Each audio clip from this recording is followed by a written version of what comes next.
Good morning. That's all I've got. Have a nice day. Just kidding. Background music going here.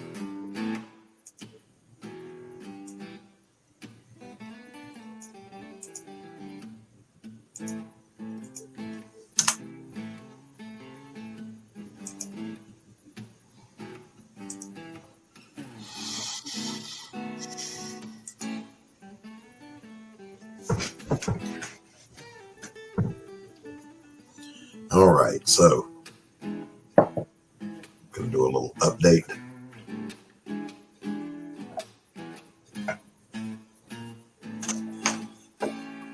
I sent a link out to a couple of friends. Just having a easy morning this morning. I say that I've already done a page before the sun came up because it's what I do.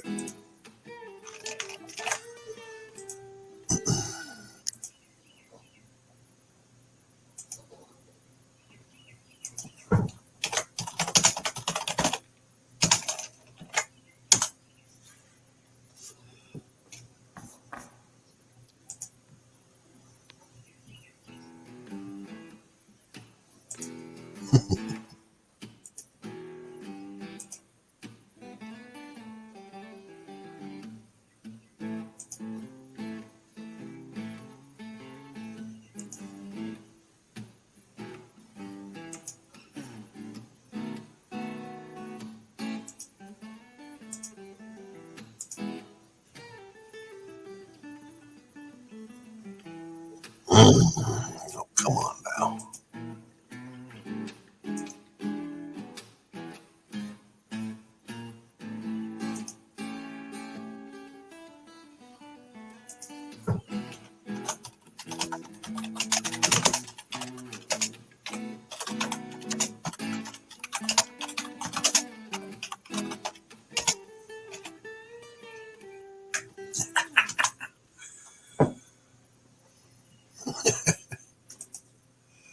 I crack myself up sometimes. Wrong buttonitis. All right, so let's see. It is almost 11 a.m. here on the eastern seaboard. Means I'm 3 hours late taking my morning medicine. So let's take the meds.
Hi, Carrie.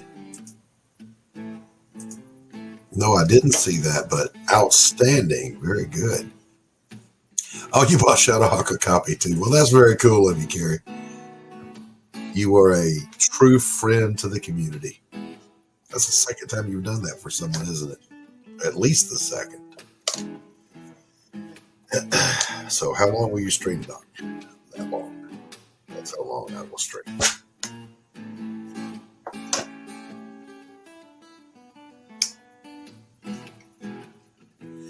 How are things across the pond, Miss Carrie?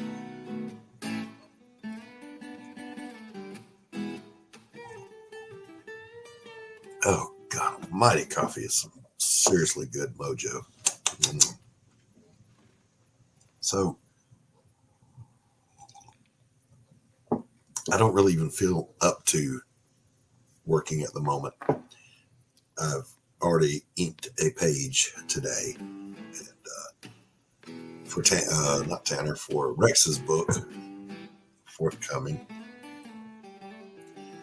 and waiting to hear back from him. But then I stopped and I was like, man, I just don't feel like diving into the next page. I think I'll go live and procrastinate. So.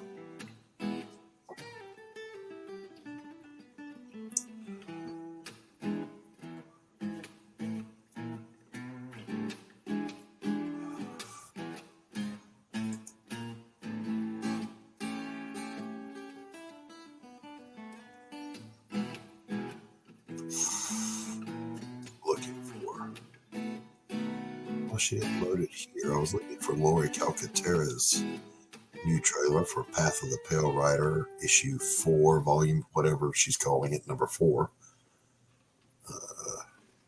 Not seeing it.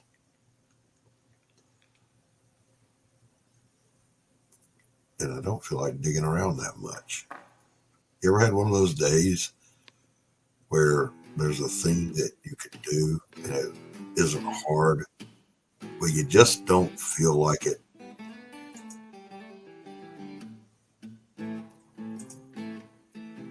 It's wet over there. I'll assume you're talking about the weather.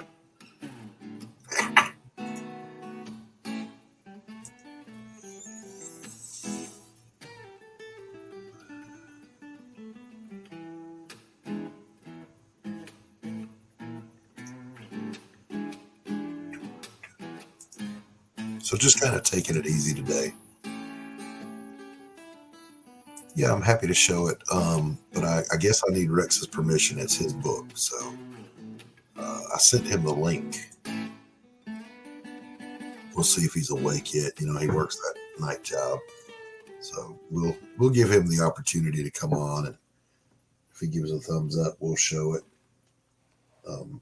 It's 99% done. I like to go in and add some heavy black for contrast, but I got to let everything get good and dry. Yeah, I did the tapestry for Rex, the bog. Yeah, that was mine. Carol colored it for the tapestry to give it the fluorescent colors. The original coloring I did, and I don't do colors, but I painted it with my acrylic paints, just to do something different. It's coming very, very well, Carrie. I'm having so much fun doing this Jake Bishop story, A Damn Dirty Thing. I will keep the Jake Bishop series going for as long as I can hold a pencil.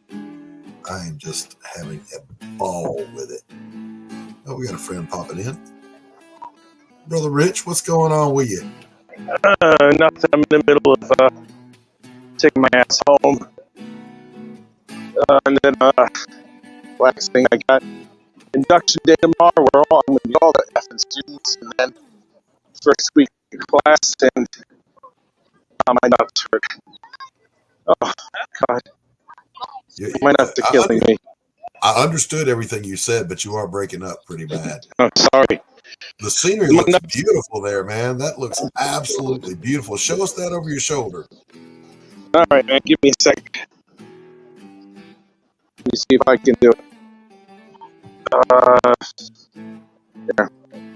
Is this Nottingham? Sure is. I mean, aside from the big dumpster there, it's just beautiful. Just beautiful.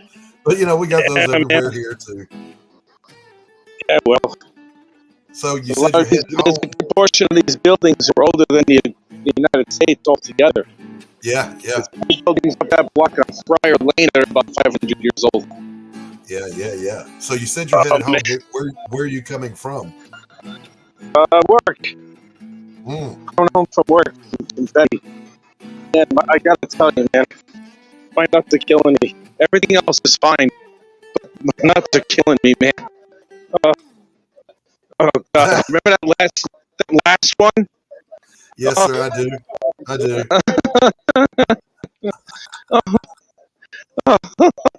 It's very dainty right now. And there's a breeze where there didn't used to be one. Oh yeah. Yeah. If I went commando now, I'd be dead. Screaming like a baby. Oh God, how long are you going to be on? How long are you going to be doing this? You see the screen? Yeah. This long. How long does it take you to smoke a cigarette? I'll be on for a while. All right, if I still see you, I'll still see you because I'm going to be on this bus in a minute or two, and I'm going to lose the signal one way or the other. I'll be back. All right, buddy. Carrie says, feel the air on your back, Rich. Feel the air on your back. Now, Carrie, what part of the UK are you in that he's getting totally different weather from you? I mean, the whole UK is about the size of, one state here. Oh, I'm kidding. I know how big it is.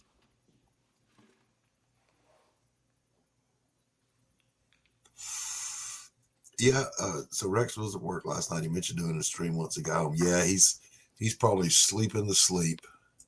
I might have more luck hitting Shadowhawk up and getting him to reach out to Rex.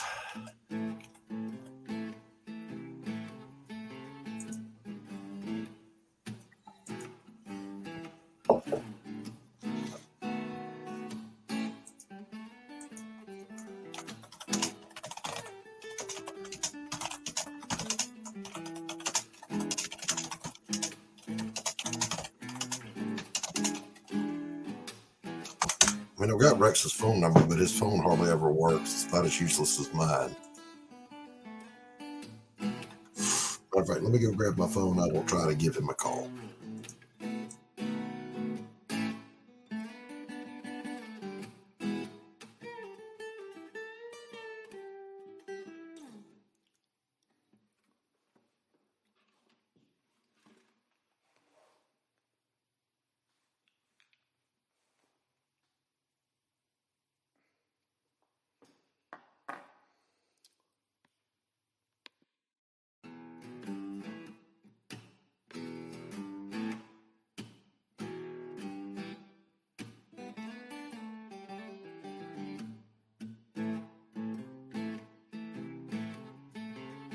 All right.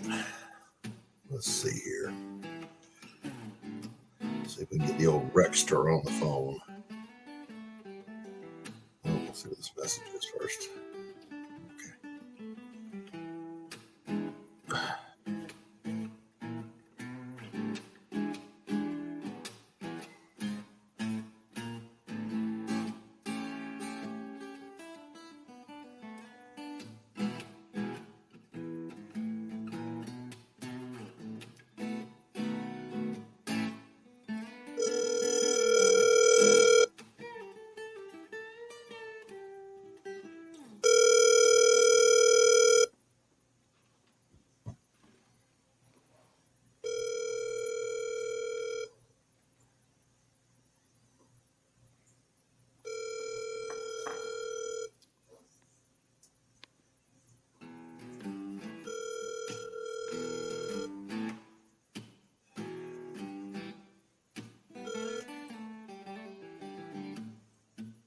Please leave your message for 872. I didn't want to dox you. I didn't want to dox that number.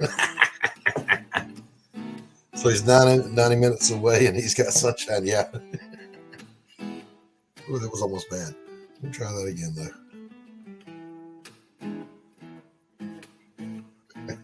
I'm gonna try again. I'm gonna keep harassing him. The number I've dialed is not in service. What does that even mean? It just rang.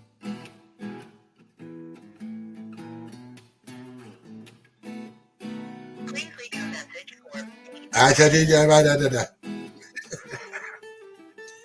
Damn it, Rex. I got another way to ring his phone.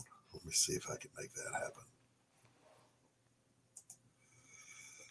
Oh, my goodness gracious.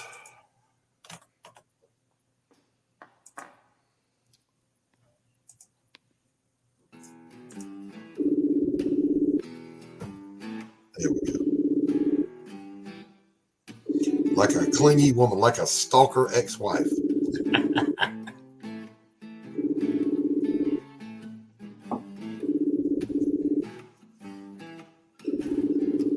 he's an hour behind me, so it's 10 a.m. his time. Plenty of time to be up.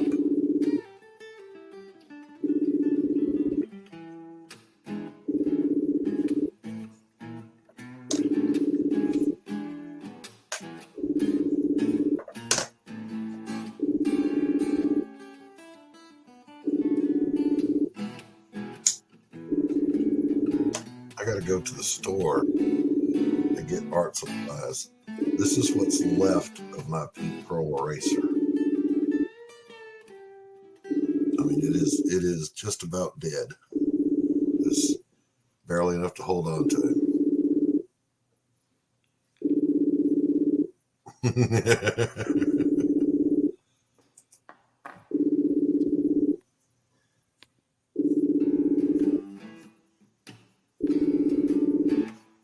I need erasers. I need some leads.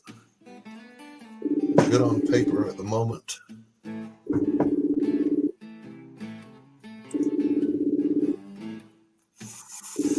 I think you'll have more luck than I am, Gary.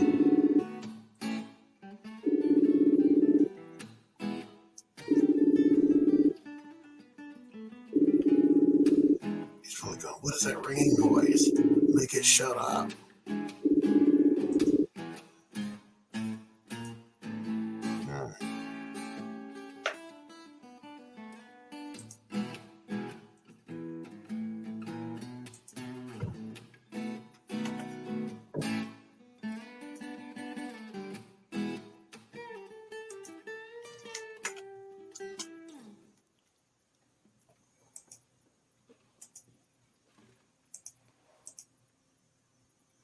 Oh, I forgot one.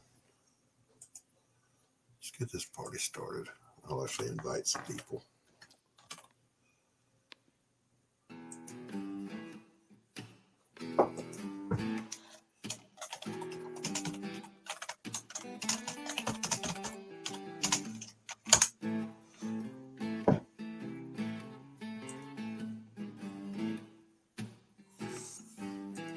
Hey, Sketchbook, what's going on, buddy?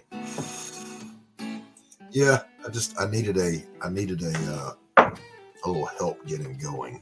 I've already worked for a few hours and finished a page for Rex, but now I need to get to work on a damn dirty thing. But I just wasn't feeling it, so I thought, I'll just go live for a few. Straighten this thing out.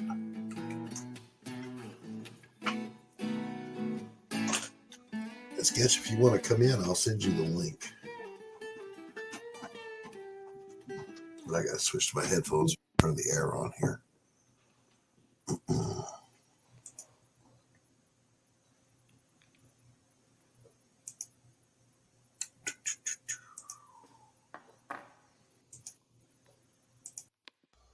There we go. You guys hear me okay?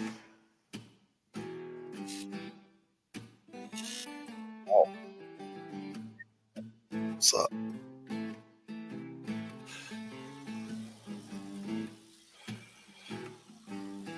Doo-doo.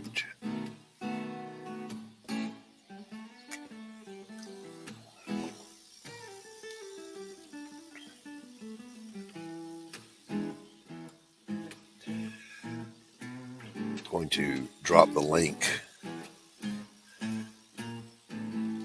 If I know you, I'll let you in. If I don't know you, you ain't getting in. Because the weird trolls are out there. Roger that, Lima Charlie. I understand all, there's the 10.2, 10.4, there's solid copy or copy. The one I've never understood is I read you 5 by 5. What the hell are the 5 and why are there another 5 to go with it? Never understood that one. I remember I called in one time, Bravo 1, Bravo 96, be advised I'm 10.8, 10.76 or 10.20. Solid copy, 5 by 5. What the hell does that mean? So you tell me, Sketch. It's got to be an Army thing because we didn't use it that much.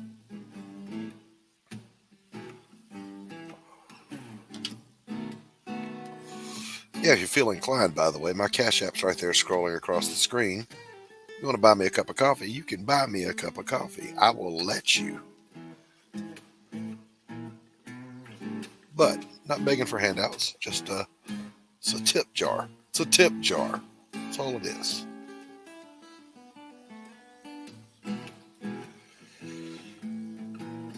Mm.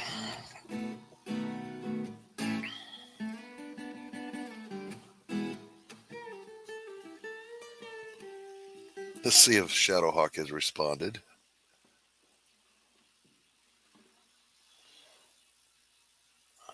Oh.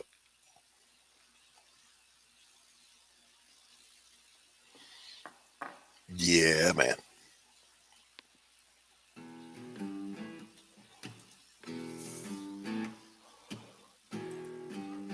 I know, right? It's a weird one, but you do hear it. And it was always confusing, too. We're talking about radio comms in the military. Normal radio comms for, units that are in operation are not 10 codes. However, because I drove a field grade ambulance and we operated on what was called the PM2 radio circuit, we had to use 10 codes.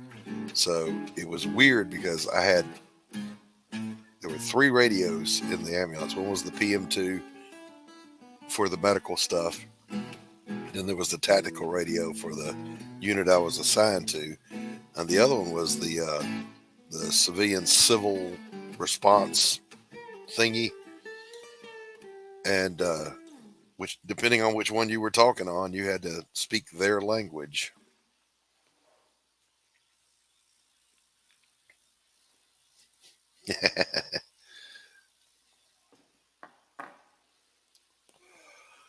I've got a comic book title. If I ever get around to doing my superhero stuff or get the money to pay someone else to draw it and I write it, because the drawing takes the longest, it's called Mech 4. They're cybernetic veterans, combat veterans. They exist in a world before there were any superheroes other than just a guy who wears a mask and a coat and goes out and punches criminals, no superpowers, And in that world, eventually superheroes happen, but there's a precipitating event that caused them to happen. It's called the Alpha event, and superheroes are called alphas.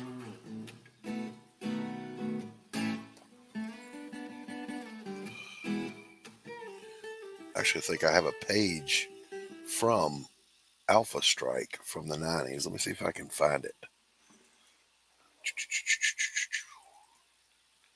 Yep. What is that one? Leave my preview window.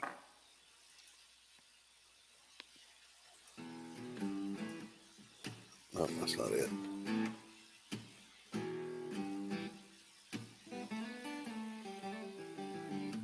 Yeah, there it is.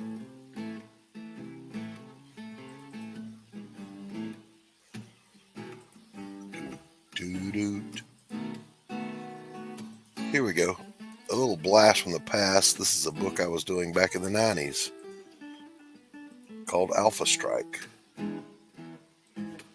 Hand lettering. Inked by my friend Jeff Priester out of New York. Used to ink for the Marvel bullpen. Get this out of the way. So this dude, their spaceship exploded.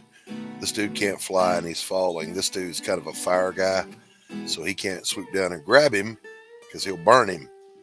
This guy, however, has the ability to alter his molecular makeup. So he's able to grab onto that guy, and this guy can grab that guy. Bam, got him, take us down. Only page I still have from that book.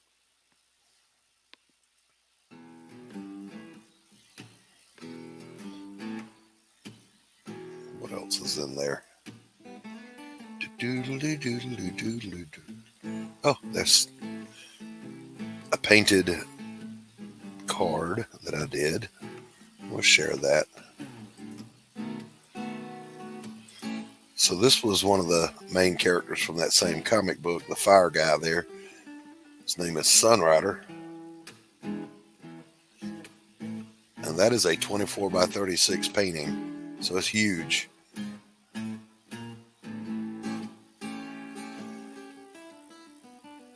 That was fun. I don't know what else is in here. Oh, this is Ethan Van Sciver, Billy Tucci, and Artie Bear reviewing what? My fine art page, which is what got me into Come Back to Comics. They reviewed it. Ethan said, because I told him, I got canceled from the fine art community. He said, I don't know what to tell you. Come do comic books with us. And I had that moment. I went, oh, wait, I know how to do comics. I've done comics.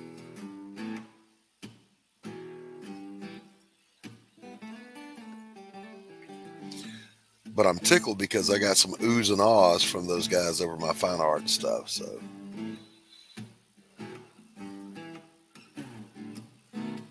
Dun, dun, dun, dun, dun.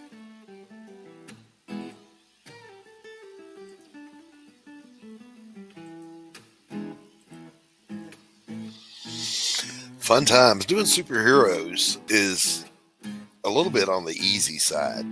Basically you're just drawing raw anatomy and putting a design on it, and that's a costume, and it's fun to do. You get to do the outrageous poses and all this stuff, but it's just, it didn't appeal to me when I came back into the community of independent artists to do a superhero book. I wanted to do something different. So Pariah, supernatural revenge story, and then A Damn Dirty Thing is my noir stuff, starring Detective Jake Bishop. I'm going to keep that series going. That's my jam. I will finish Pariah. It's a trilogy. We're calling it the Pariah Saga. And after that, it's going to be Jake Bishop all the way. Just one noir book after another. So book 1 is A Damn Dirty Thing. Book 2, already written. It's going to be called Blood on the Bricks. Just one after the other of good noir stories. We're going to follow this detective as he fights the underworld in the made-up universe that I created, where the aesthetics are from the 40s and 50s, and you might see cars from the 40s, 50s, and 60s, never the 70s or forward, but they have modern technology. They have the internet, but they don't call it the internet. They call it the Electrocast. Kidney, son, I got them. Of course, I got my inspiration for that from Batman the Animated Series. They had that aesthetic of the mobsters from the 30s and the 40s, but they had modern technology. I thought, I can do that, but I'll put my own twist on it. Sketchbook, you will know who was the artist that was doing the Batman animated series. He did the comic book parallel with it in that same style, which I love.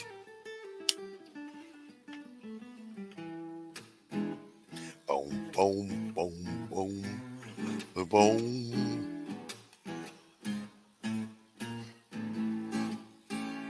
I'm waiting on my usual partners in crime to show up. Every show I've ever done that wasn't scheduled goes exactly this way. So we just chill and hang out for a while, and then the friends show up.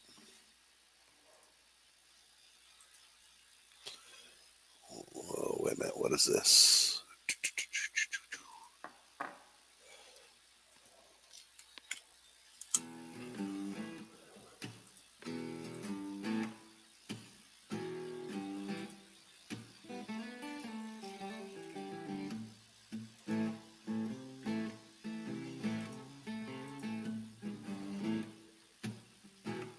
Do, do, do.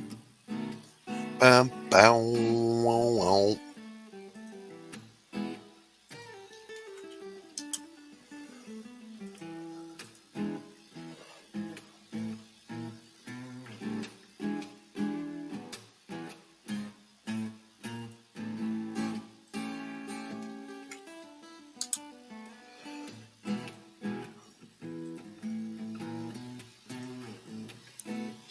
Got a Bruce Timm. Yes, yes, they do. Pariah and Damn Dirty Thing exist in the same continuity. Jake Bishop. Let's bring in a guest here. Hey, Christy Shin. Good morning. Hey, I can only pop on for a little bit. I gotta go to an appointment at 9, but it's I'm 8:17. But I'm happy to fucking, see your face.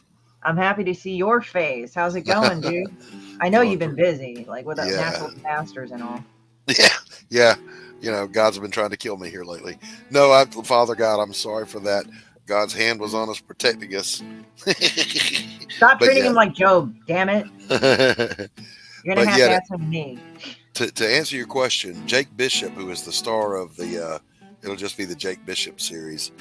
He makes his appearance in the second book of Pariah, and we don't know, or the reader won't know, is he going to be friend or foe to Elizabeth Payne on her quest for revenge or not. So yeah, they're in the same continuity. Yeah, What do you got going on? My understanding, Christy Shin, is there is some new Demon Bitch stuff happening. Oh yes, oh hell yes there is. I gotta go. Oh hell yes there is. Uh, Let me go and put it in the private chat right here, so I'll give you the link. What it is, Okay. I am doing a Kickstarter on her new graphic novel, Pen 15 here, which is a joke on the penis here fucking meme. But I make her Hmm. hold a pen so I can sell it to kids. Because this is the funny thing. I go to kids' shows and I do Hmm. submit fully what it's about.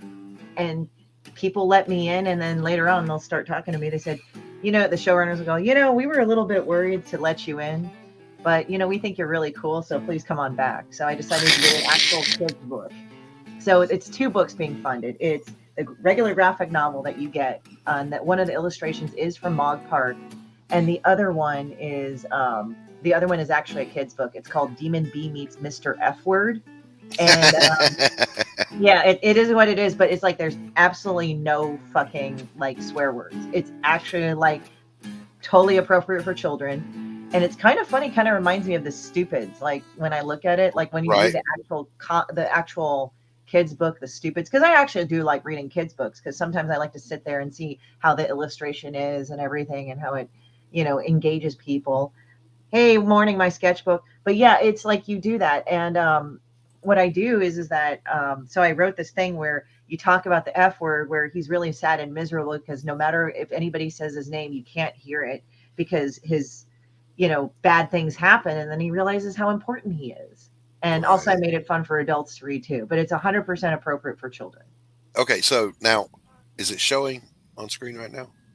I am seeing the Kickstarter. I have not been seeing anything play yet. Okay. I'm going to play the trailer right now. Let's go. Yeah.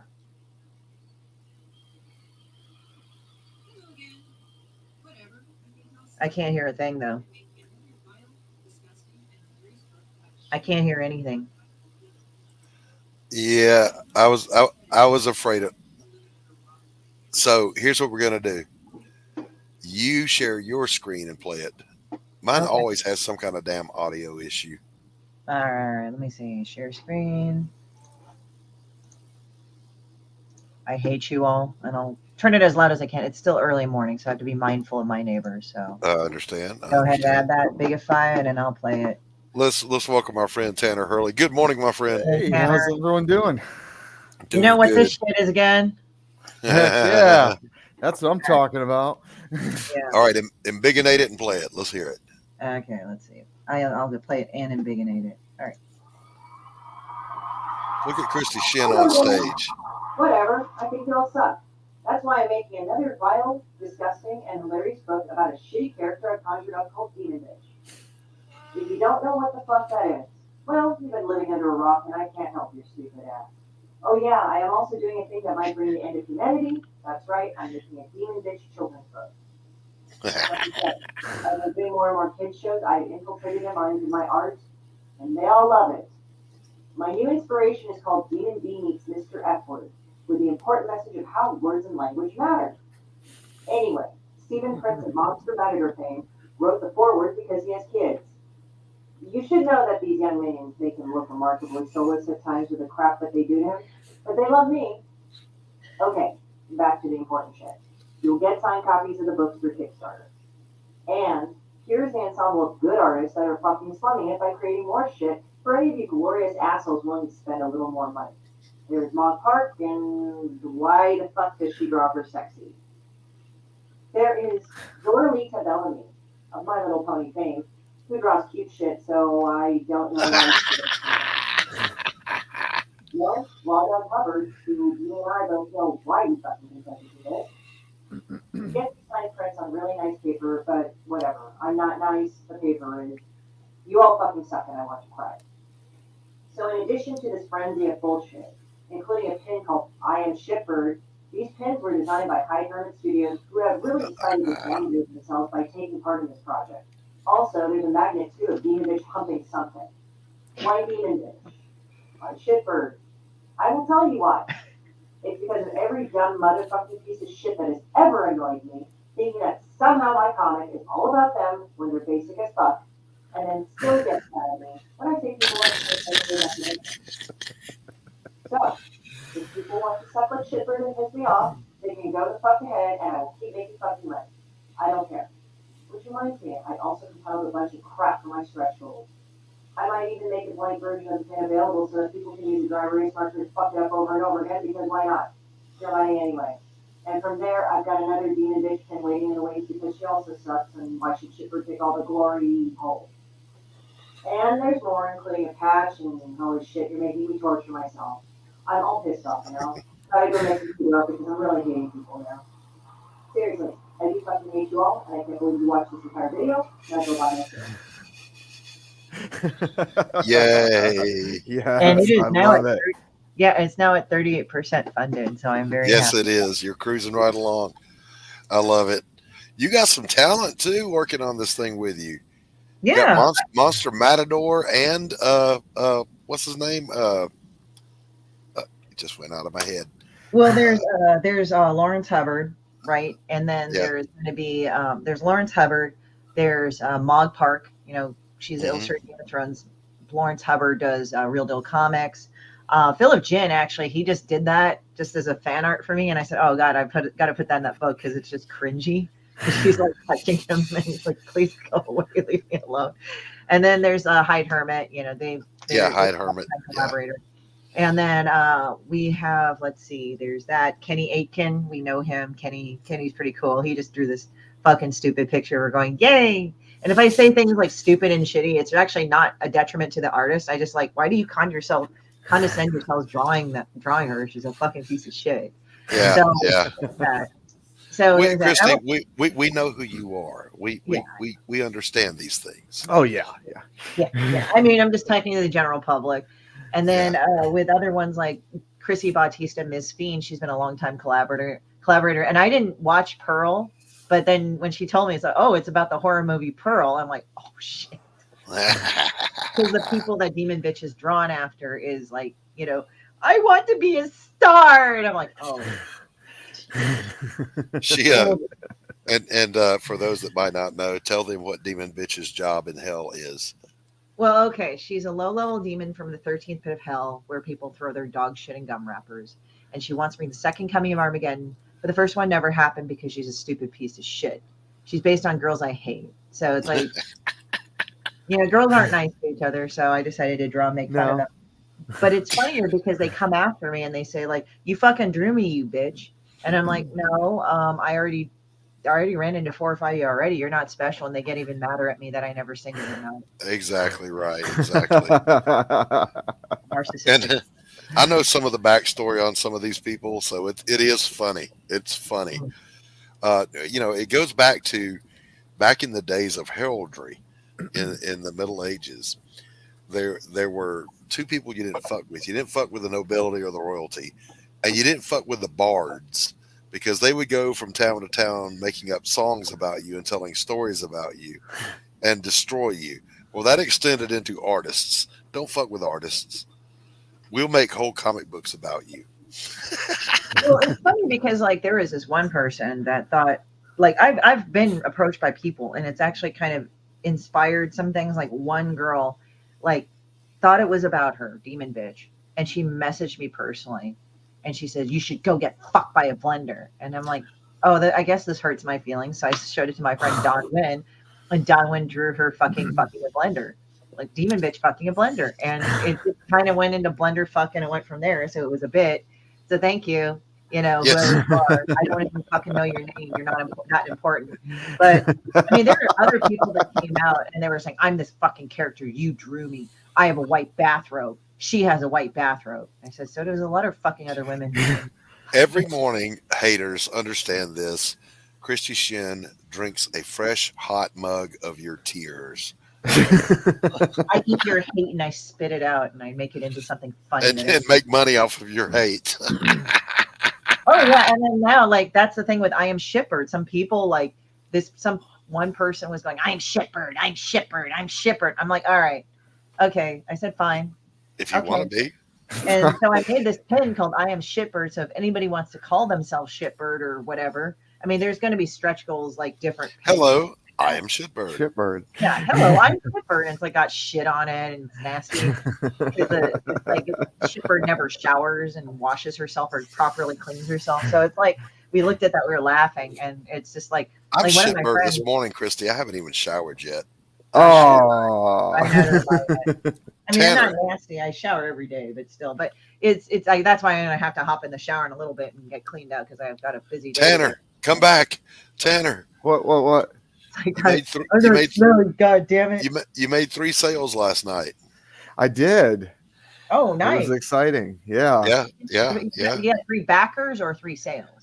Well, I had both. I had backers on the campaign, and then some people wanted to win. So I was like, "Oh, well, here's my Well, my." There must have been My, some benefit on Christy, being on my show. We've been after Tanner, that he's got a good product, but he's just all laid back. He doesn't go out on the circuit. It's like, dude, you got to do the circuit. Get your name out there. Let people see your product. Yeah. And he did for just that much, and bam, bam, bam, sales. I know. Go figure. My link ain't in there too. Damn it! Yeah, I put it drop in- a Oh, link. man. Yeah, as a matter of fact, Christy, let me drop your link here. Yeah, because I don't know if I can do it easily from here.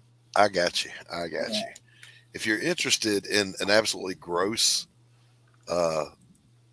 comic book, then you can't do any better than Christy Shin's Horror Studios Demon Bitch, I Hate You All. The link is there. I can promise you laughs. Oh yeah, it's bad. But yeah, like no, it's so funny because like some of my friends saw that, like some of the people getting angry with me about it, and then they say like, so she wants to be a piece of shit. So this person wants to fucking identify as a piece of shit. That's what I'm saying. It's like, Are If they someone- that narcissistic? if someone was doing a comic book, Tanner, and they made up a character that was a spoof of you to hurt your feelings, would you cry out to the world, "That's me"? Or would you go, "No, that's not me"? Come Or on. would you presume that's you? Like, why would you presume that's you? Mhm. It's like, as I said, I understand there's like some people that do really mean shit, but it's Appreciate it, sketchbook. fucking dumb. It's like, as I said, like I would never admit to being a piece of shit. Yeah, I can be, Christy. I can be. I try really hard not to be. My take on it has always been there are enough assholes in the world. They don't need me to join their ranks.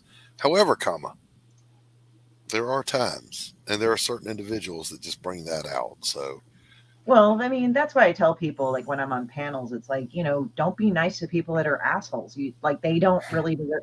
Like I think people in this industry think, oh, I got to suck it up and deal with it and not get fucked over. But then, or they do the extreme opposite where they'll clap back at every little fucking thing, yeah. and then call them out. And I said, okay, look, you're gonna burn some bridges because some people are dicks. That's it. But like, don't go out of your way to hyper react to everything, and understand that a lot more people pay attention to you than anything else. Yeah. And I am at this point now where I'm kind of going like, more people watch you than you think. Like I've That's had right. people That's right. that are pretty high up. They're not officially my followers, Mhm. but they follow me. They watch what I do and they go like, well, you do Demon Bitch. It's really raw and shit. I said, have you noticed I don't go out and pick fights with random people? Right. Like one artist in Point, a lot of people pick shit with J. Scott Campbell. And Mhm. it's like, you don't do that. Like they're dicks to him. And whether Yeah, or not they are. he likes his artwork, that's completely different, but they go like that fucking idiot that did that. Oh well, this is how I would do the fucking thing because J. Scott Campbell's stupid, and it's like, okay, dude, that You not pick- only, like you're a good artist, but you're not only proving yourself two things. You're a fucking dick, and you want to pick a fight for boner points. Like, just stop. And you're wrong, because J. Scott Campbell can kick your ass all day long. I'll be right back. I need more coffee. Oh, Tanner, Yeah. tell them that one joke you know. Oh, okay. So Okay. 3 people walk into it. No, I don't know. Now that I'm put on the spot here. There's other people that I've known of, I'm not friends with, but they'll go like, oh, J. Scott Campbell slid into my Twitter DMs because I was trashing it and we got into this fight. It's like, of course he did, because you were trashing him, you stupid fucking moron.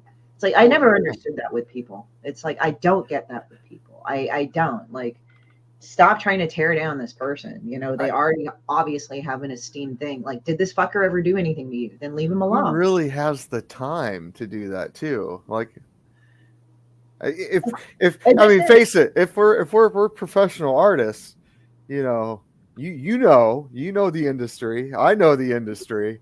It's like, when do you have time to get on there and bitch about people? Or try to pick fights with them. That's the thing. It's Yeah.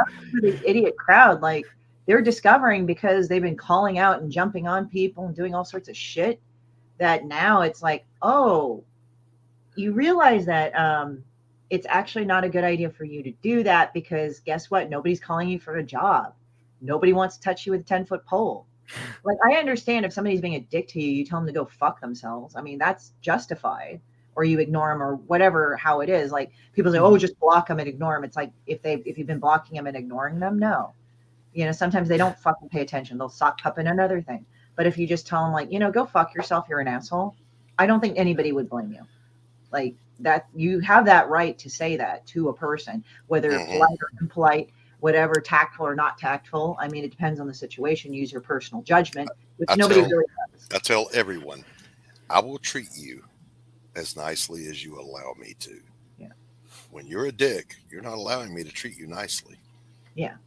Like, Just it's like, saying. I only have so much patience. Like, with me, if people come at me multiple times, it's like, after 3 times, like, I'll like walk away, and then you'll get it from me somehow, you know. And it's just because it's like, legally also, if they have done, I've noticed this, if people come at you and they do it at least 3 times and you have just done the thing, like, I'm walking away, I'm not having anything to do with you, that actually stands in your case more legally sound than anything else, because you were showing, I am walking away. You have provoked me to attention. You have provoked me to action. And it's not good, but it's like, that's what I've learned. But I'm old. My time is very valuable to me because I have less of it than some young people. So I will not waste it on stupid or yeah. assholery. I just don't.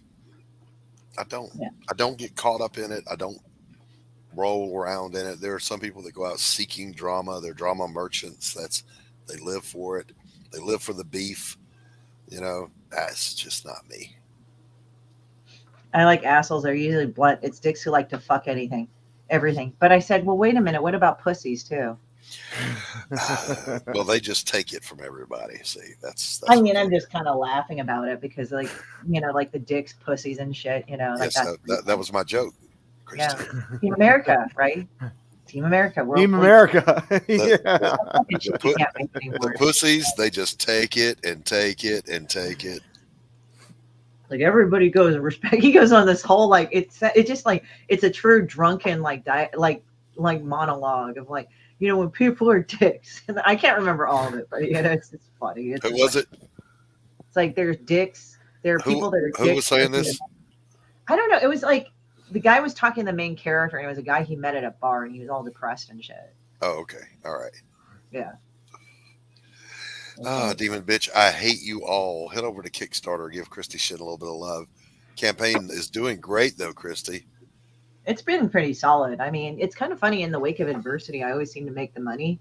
Like, and I'm not saying that to brag. Like, now what Facebook is doing, they're being total cunts. Like, even if I try to talk to friends in DMs, they're like, you can't send your set message. I'm like, I can't even talk to my friends. Fuck you. So I Mhm. post it, and I know they're going to probably restrict it, but I just do that. And when I discovered this thing called Substack, and Substack is great because it Mhm. doesn't seem like to employ anything new, but it makes a more streamlined thing where it's like it's a newsletter, but it's also an email thing, but also you can interact more easily Right. Right. being in the social media. And you can import stuff like from MailChimp I used to have, and then do that and But import it tasty into, sketchbook. A little bit on the tasty side sometimes. Just saying. Just well, I saying. got a pussy right here. You want to see? No, just No, kidding. I don't, I'm not. No interest in that one. Is that Ink That Spot? one over here, I'm talking to my black cat. She's an Is evil that bitch. Ink Spot? Yeah, the evil skull hole, butthole bitch. So, yeah. Yeah, she will. She'll get on camera and show everyone her anus because she's generous like that. If you notice, her posture's like, Yeah, yeah. fuck with this, like she loves me. She just hates everybody else. It's like everybody else, she's like, oh, hi, you're here. Now go. She's mine. That's her. So Christy, Mhm. Pariah Blood and Mud is done. Hooray. How's that going? Woo! Hopefully, if we can get together either tonight or tomorrow night, I would like to have the files to the printer on Monday. We're just waiting. I had 3 good writers give me a read through, and we're waiting on the feedback from the third, Nice. just to make sure that they're not spotting something I didn't spot, because I don't want anything to go out that's less than good.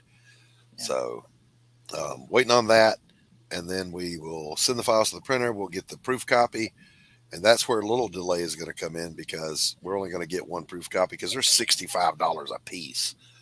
Fuck. So What are you printing this shit on? I mean, that's just what they cost. Um, and but anyway, we'll just get one. Anthony will get it first, then he's going to mail it to me, and I'll look at it. And if everything's good, we'll thumbs up and we'll go to print, and then it's just fulfillment. We've already got the mugs, we've got the tapestries, we've got the cards, got the sketch cards. We're good. We're ready to go. My sketchbook says tart and tangy. Is it like a flaming hot Cheeto? If it is, I don't want it. Yeah, I Saying. think something's wrong when it tastes like that. Yeah. Just. Anyway, moving on. It's not that kind of show, boys and girls. Not that kind of show. He's a good Christian man. He is. I try to be. Yeah. We all fall short. We all fall short. I don't even try. True. Anyway. What does that red, black and white poster behind you say, Christy? Oh, that one? It's Yeah. chicken and waffles, and it says, I can't fight this feeling anymore. It says, I can't fight this feeling anymore. I've heard that from so many people, the chicken and waffles thing. I've Apparently, eaten it. it's not a bad. thing. It's a thing. And it doesn't happen here in my part of the South. Like, I don't know Really? of a single Really? place that has that. It has Oh. plenty of like the 2 extra food groups, sugar and fat. Yeah. I'm not No, opposed it's to trying delicious. it. Now I know I could go to Waffle House and like order some chicken in a waffle, but it's not really the same You should thing, is fucking it? just do that, man. Is it? We don't It's even not. have a fucking Waffle. I don't know if we have a fucking Waffle House out here. It's like probably in the middle of buttfuck nowhere in California. It would be. It would be. We got Um, Roscoe's. Let me look up fucking. Let me Look up see. Look up Waffle House. See if you got one anywhere nearby. Yeah, I'll look on Yelp. I don't think I would trust a Yelp review on Waffle House. They don't understand the culture. No, I just want to see if there No. is one. They'll have locations. Waffle House is the only place you can go to and get fresh hot food cooked to order and get the entertainment of watching drunken white trash attack the staff and the staff whoop their ass. I wish Because- there was more of that. That's great. Every Waffle House employee is a ninja. They're trailer park ninjas. I Well, am so they sorry I grew said that. I'm sorry I said that. I take Well, it they back. grew up actually getting into actual fights rather than being on the keyboard and screaming death threats. Right. I never understood that. That- Like I There talking was with that one video everybody saw where they threw an aluminum chair and the waitress just caught it midair. I think I heard about that. Yeah, yeah, I didn't know what that was. She caught it and drew back at the dude. Well, I was at the Waffle House up here close to me, and a guy came in and tried to rob the place, and the grill operator, who is also the supervisor for the shift, did not even flinch. Just grabbed a cast iron egg pan that big, turned around and clocked across dude's head, knocked him out, and turned around and kept cooking. Well, that's why probably Northerners are afraid of Southerners. They don't give a fuck. Fuckers are like honey badgers. I swear to God, you know. I mean, it's kind of funny because it's like, it's hilarious because like I was sitting there and like I was watching how some people keyboard warrior. I was saying to somebody else, I said, wow, you know, these people never talk like they never been in a fucking fight. Because if you've been in a fight, you don't talk like that. You know, like, I'm going to beat your ass and shit. I'm like, yeah, okay. You know, because we lived in the days like where you talk I'll like, bust a cap lock in you. oh, I will go to a fucking con and beat the fuck out of you. Yeah, okay. All right, Scooter. It's kind of Good like luck when with I was that. talking to you about like how somebody was from Tennessee, like, and he was a real piece of shit, and you're like, oh, fuck him. And you're just like going, yeah, Tennessee has some real white trash. I'm like, that's not my quote, you know. I have discovered this though, being in the Navy and traveling all over. There's really no difference. People are people everywhere. Yeah. There's even white trash in Africa. Just saying. Yeah, it's like it's funny. It's There's like white trash in Korea, Christy. Yeah, well, there's trash, like definitely. I don't know about white trash, but they all kind of have the same mentality. Like they kind of like that scrubbingly weird, like mentality of different kinds. It's kind I'll whoop your ass. Don't think I won't. Him. all right. All right. Okay. There was one All that- right. Christy, did you find a Waffle House near you? No, there's none. There's none. They talk about, but I don't think there's any right there. I don't know where they're fucking extended to, but yeah. It's primarily a southern thing. I think as Yeah. the furthest west I ever saw one was in Baton Rouge, Louisiana. I was in East Texas. I didn't see one there, but I didn't go looking either. So they might be there. I just don't know. Well, I Sketchbook is in the Southwest. Sketchbook, have you guys got Waffle House? They have them in Virginia, I know. Yeah. I gotta go think- to a fucking Waffle House. I mean, I want to go to a Waffle House. I mean, I don't have a problem with that shit. It's They like, rock. They rock. They're man. awesome. The food is on point, Jack. It is. And let me tell you something. There's a waitress up here. God bless her. I hope she's still alive, but everybody calls her Granny. oh, And she is old. Granny will come and sit down in your booth with you and say, sweetheart, what would you like to have? And you tell her your order and she writes it down and she'll read it back to you. And then she'll sit and chat with you for a few minutes. How is the wife and kids? And then she'll go bark your order like a truck driver. Scattered, smothered, covered. And, but she's just a sweetheart. I hope she's still, Granny, if you're out there, God bless you. You are a one of a kind. well, it's kind of funny because like I was coming from LA and I was going to Boise, Idaho, right? And I'm sorry. I Why go would to anybody Penn do that? Why would anybody do that on purpose? Well, I was a guest and they treat me real well at Gem State. Okay, so let's not talk shit, Okay. or else I will find a way to mojo your ass on that. But anyway, so what ended up happening? So I'm going over there. I'm flying to Boise, right? I'm cool with it. Like, hey, you know, I'm all about like going to different places. I mean, it's like, yeah, okay, I like living in LA, but I'm not like, oh God, I freaking have to go to me. You know, I'm not that type of person. I like meeting everybody everywhere. Right. You know. But it's funny because so I go on there and like this old lady asked me, nice old lady, she said, oh, where are you going? What you doing over there? And I'm like, and I just for a minute, like that LA mind comes in. Not that I'm shitting on anybody or anything, or I act this way, but immediately the LA people are kind of like going, you know, they're like, why the fuck you talking to me kind of thing, even though I'm not like that. Right. But it's right. like, but like I was born in Chicago. So it was sort of like, I wasn't raised there. I was just there for the first few years of my life. Chi-town. It's like I'm just thinking to myself, oh, I said, oh yeah, I'm going there. I'm a guest at Gem State. And it's like, there's that weird openness that's there that would be very foreign to people in LA. But it's like, I mean, it's not that LA people are cold. They're just a bit more guarded up because, yeah. I mean, I like Boise. It's nice. But you know that everyone in Boise is there because they're in witness protection. Well, there you go. No wonder why the bums are nice over there. Oh, Dillard. In LA. Dillard How wants come to know, I- why didn't you come to the pool party for the West Coast CG meetup? Because There was one? you spelled her name wrong. That's why she don't like Christine. Don't call her Christine. She don't like that. I also don't like. Actually, Chrissy is the one that pisses me off. And one dude kept doing that, and I kicked him off. Like, fuck off, dude. John, there's the link if you want to pop in. Hey, Yeah, hey, Dillard. I didn't know about it actually. good morning, dude. Pops. Morning. Yeah, I didn't hear about the barbecue until I saw Quaff's face. Looking Yeah. like said, everybody say penis before the picture. You know. I didn't Well- actually see that anything about that. Yeah, I probably didn't see it till after. Well, you're not West Coast either, Pop. So you know. No, I mean, still, it's like if he was posting it, didn't see it. You know. I was aware that it was happening, and of course, there's no chance I'm going to pack up and fly across country. I don't do that anymore. Well, but- Dillard, I didn't know, but then Facebook hides shit. So if you messaged me first, I probably would have taken. But care I of am thinking of doing an East Coast meetup because we've got quite a few in our area, including Tanner. We've got Carissa Grant is nearby, Stephen B is Yeah. nearby, Fanta Stephen B. is nearby. Mandy Summers is 20 minutes that way. Yeah. And Dan Fraga is an hour that way. God damn. I didn't so- realize Dan. Friends. Yeah. Dan's in. He's He's here in in Georgia. the shh. He's here in the South. Oh. And we've got Southern. some, and we've got other people. You know, Rex is in Arkansas, and you got Max is in Missouri. RJ's in Arkansas.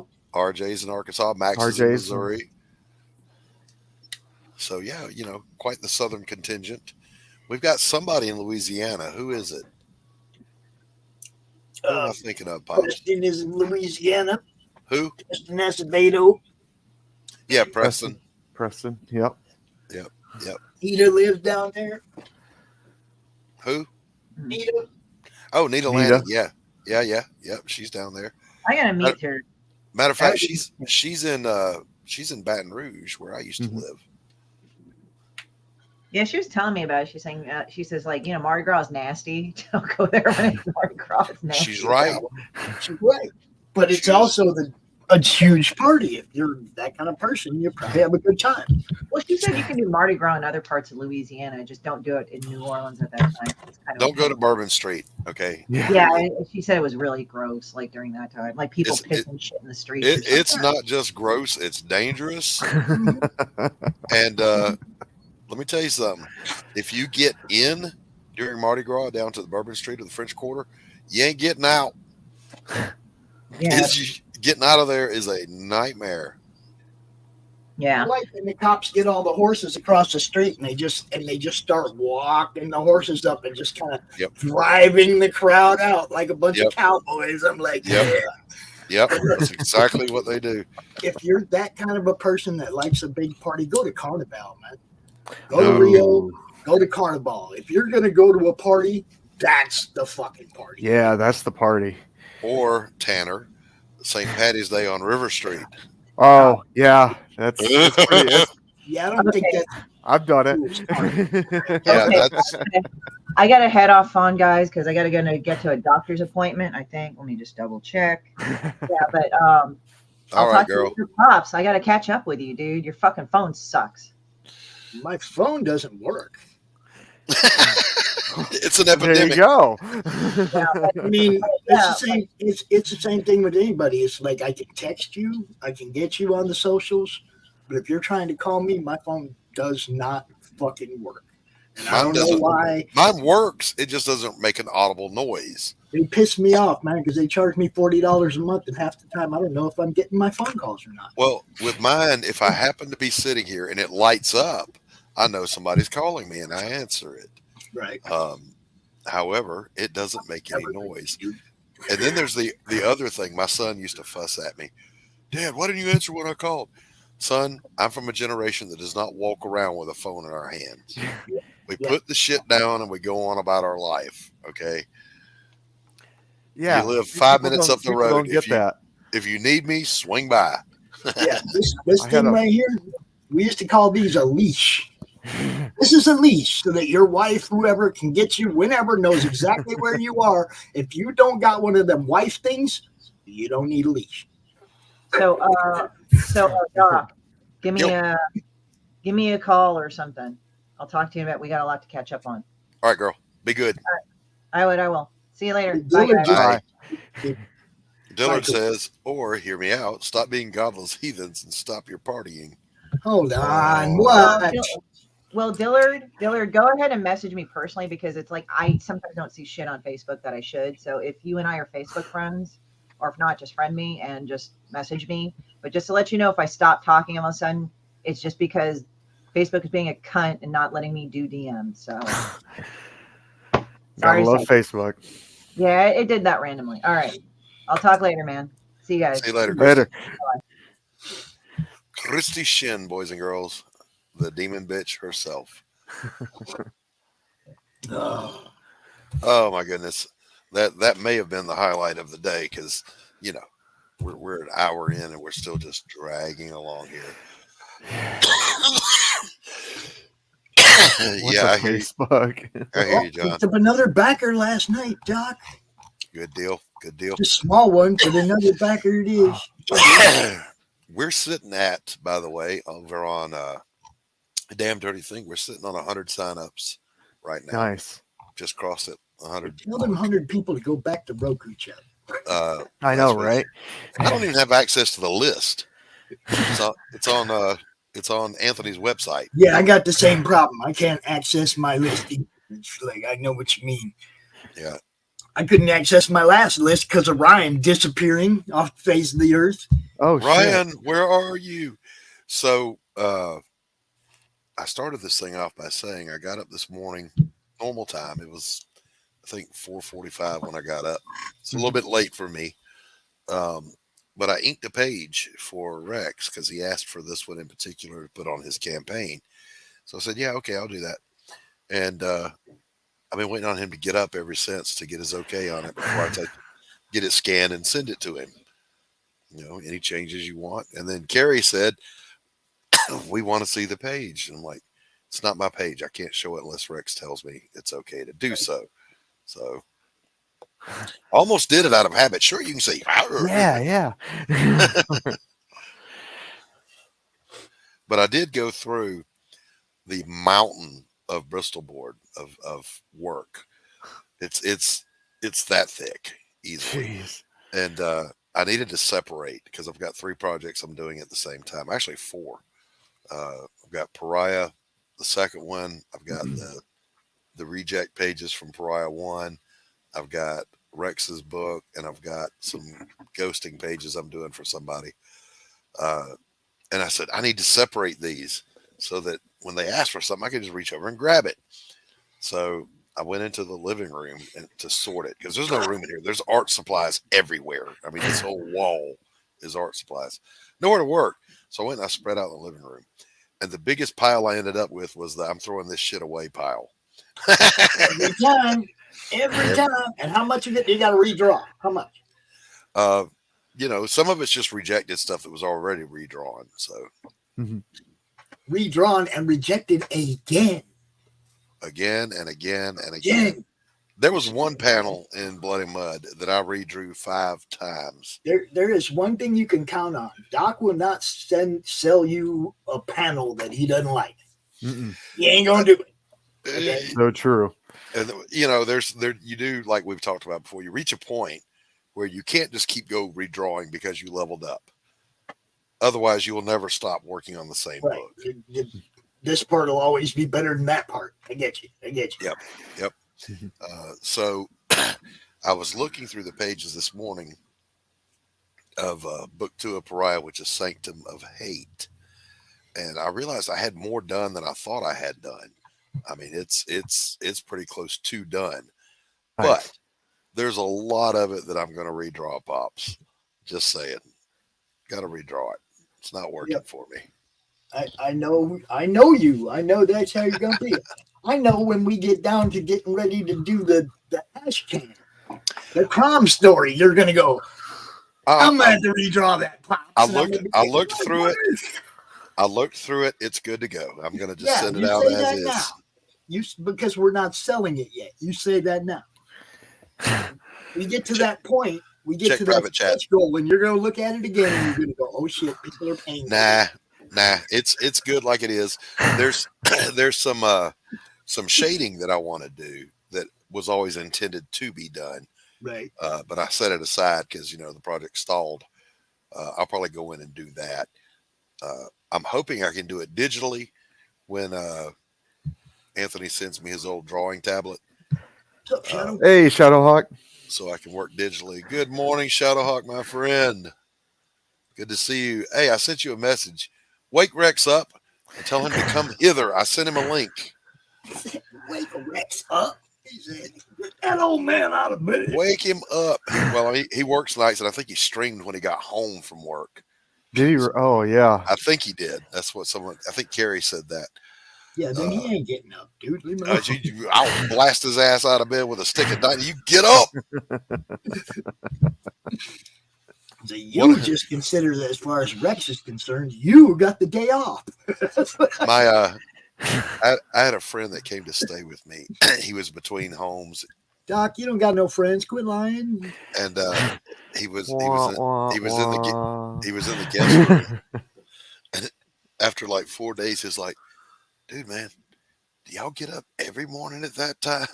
Yes, we do. And he was like, "For fuck's sake, man, why?" Because it's the best time of the day. Yeah. You get to Definitely watch the the quiet. sunrise.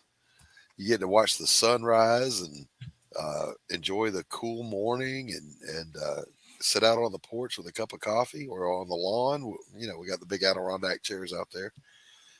I have grass again. It has grown back from the tornado damage. Unfortunately, the ruts are still there where the heavy equipment drove across the lawn.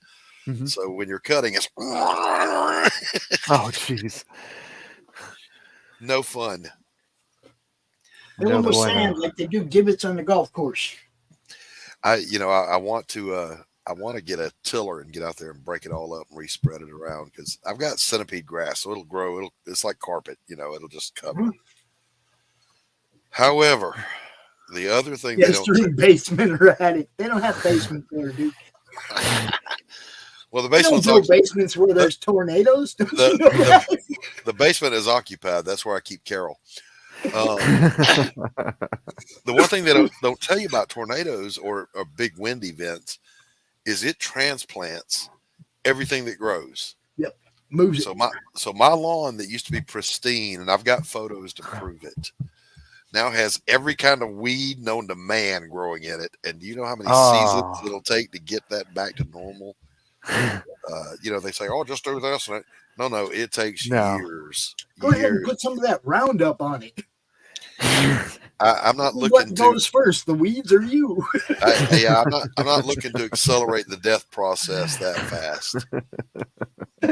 That's a little much. Oh, dude, I can't stand huge companies that just get away with poisoning the earth and nobody gives a shit about it. Well, I had found this recipe for a weed killer that was just basically vinegar, water, and salt. Yeah. And I followed the directions and I made it. And the weeds around here looked at it and went, "Can I have some more?" It didn't do a thing to them. Nothing. It didn't hurt them one bit. So I thought, well, hell, maybe I better go with straight vinegar. Yeah. It's basically it's just an acid. It's just going to make them too acidic to live. However, I have the feeling that some of these mutant Star Trek looking weeds will just keep right on living. Just keep on going. Yeah, I can see that. Invasive species from South America. There's one called pokeweed that I'm familiar with in the South. It's a red stalk that's soft. Even when it's that big around, you can just snap it. Yeah. And it's got big leaves and these red berries on it, or these dark black berries, excuse me. Apparently, the old-time Southern people call it poke salad because they will harvest the leaves, and it's poison. But if you do it right, you can eat it. And they will drive up in your yard and say, "You mind if I get that poke salad?" And you can get all you want. Take it from the root, though. Yeah. Don't just walk up there and cut them leaves. I'm gonna be pissed off. Oh my goodness. They got a Oh. canal weed in Arizona. The Mexicans harvest a weed that grows on canal banks and they make a thing called calavertis. And it's pork and basically it's a salad and cheese and it's Mexican food and you wrap it in tortilla and it's fucking good. But man, when they after you eat it and they tell you, yeah, man, you're eating canal weeds, dude. I see. I got to look up canal weed now. I wonder if it's the same thing as Oh, poke salad. calavertis. No, I mean it just looks like long grass. It's just grass, really. But the food, the meal that they make is called calavertis or something close to that. It's good. I ate it more than once. I ate it even Okay. after I knew what it was because it was good. I see it. So it's almost like seaweed. Yeah. It's good stuff, man. I mean, the meal that they make with it is good. I like it. That's all that matters. I love me some Mexican food. Sometimes you just take a chance on stuff. But yeah, I mean, they're not gonna. I mean, it's your friends, and they're cracking jokes and shit. We're gonna make Pops eat this, and you're wondering what the hell it is that they're making, right? And then it's good, and you're like, okay, what the fuck was it? And then they tell you, and then you go back the next time, and they're making it again. Hey, Carrie. You're eating it again because it was good. You're not thinking about, this canal water. My buddy that was in the Navy after I got out, he went in. He was responsible for the biggest drug bust in history. And he said when they were in South America, he went ashore, got drunk, and he's going back to the boat and he's starving. Now, when you get on the ship, there's a thing called mid-rats. They'll have midnight rations out, but it's usually just cold cuts and bread, make a sandwich or some soup or something, And he was starving. And there was a guy on the sidewalk with a hibachi grilling, son. And he, carne. He said, what kind of carne? And the guy goes, yeah, carne is carne.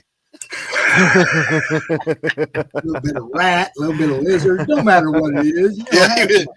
He said, even drunk, I went, yeah, no, I don't think so. I don't know. We used to get the chicken on the stick in Korea all the time, but there was never a chicken around. Not a chicken in sight anywhere. Yeah. Carrie wants to know, Tanner, did you make any more sales after the show ended? Oh no, just the ones that I was on Rex's show last night. Okay, all right. Nobody tells me nothing. I could have shared that shit out. Hey, go wake Rex up, Tanner. Let me see what I can do. Put an M80 firecracker under his bed. Yeah. I mean, I say this all the time, guys. You guys know all I do is share stuff out when I see it, but you got to put it where I can see it. Gotcha. I don't know what's happening. There's not much I can do, and that's whatever it is, your campaign link or whatever. If I don't have it to send it out, what can I do? Put it where I can see it. Twitter, whatever, just put it where I can see it. Going straight to voicemail. Carrie, Rex, all you guys made me feel like a rock star last night. I'm telling you what. Oh, man, I'm sorry I missed that. That's he backed after you dropped off. So where are you at? Did you get funded? Are you close yet? Where are you at? I'm at, let's see, probably 30 something. Let's see here. Going to fund my comic.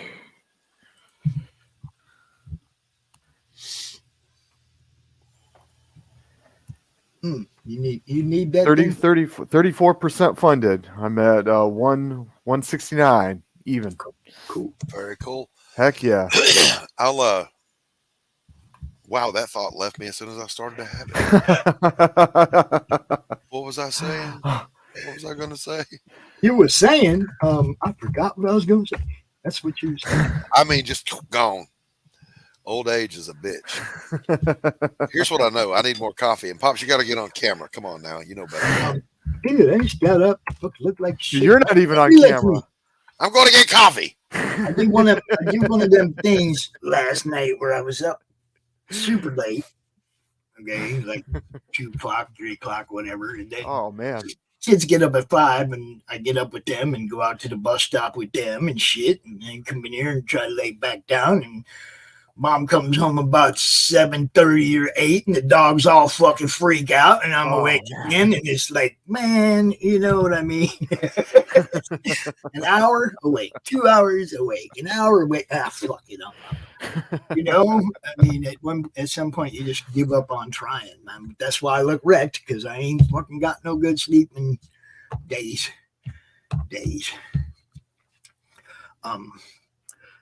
3 or 4 of Ren. I thought Yeah. you were pushing electric. You're selling Ren. I did. People wanted it, so I was like, It's good, but hey, you know, I mean, I got a yeah, PayPal, so I was like, yeah, we'll see what selling happens. books is selling books, bro. Yeah. That's why I tell everybody to always make your other books available, even if they're not part of this series you're pushing. Put your other books available on your campaign so people can see all your stuff, man. No, you're right. You're right. You're selling books, not a book. You're selling books. Books. Books, plural. Sell books. You know? Is he preaching? Is he He's preaching? preaching. Yeah. He's preaching the And gospel. it's all good, bro. And it's all good. Am I right, Gospel of Jim? comics. Heck yeah, it is all good. Right? It's all good. Doc's got to do that too. When he puts his next campaign up, he's got to have a link to where they can still get Pariah. Mm-hmm. You can't get it. So, It's a one and done. Jeez, Sketch. yeah, that's about right. And today we're representing. I don't know if you guys know, but I have a niece that has autism, and I always like to represent when it comes to autism. Go on the autism walk, whatever. This Heck shirt, yeah. I was going to go on the autism walk in Phoenix, and I ended up moving California. Oh, geez. So Terry still got me a shirt and sent it to me. My sister-in-law, love her. She's awesome. She still sent me a shirt. So, shirt's like 10 years old. I wear it all the time. Question of the day: Fritos, Cheetos, or Doritos? Man, that's not a question. Nope. Wow. Because I can put all 3 of them in a bowl and munch on all of them. So, Oh, ain't that the truth? you know what I mean? You don't pick between the 3. You just get some of each.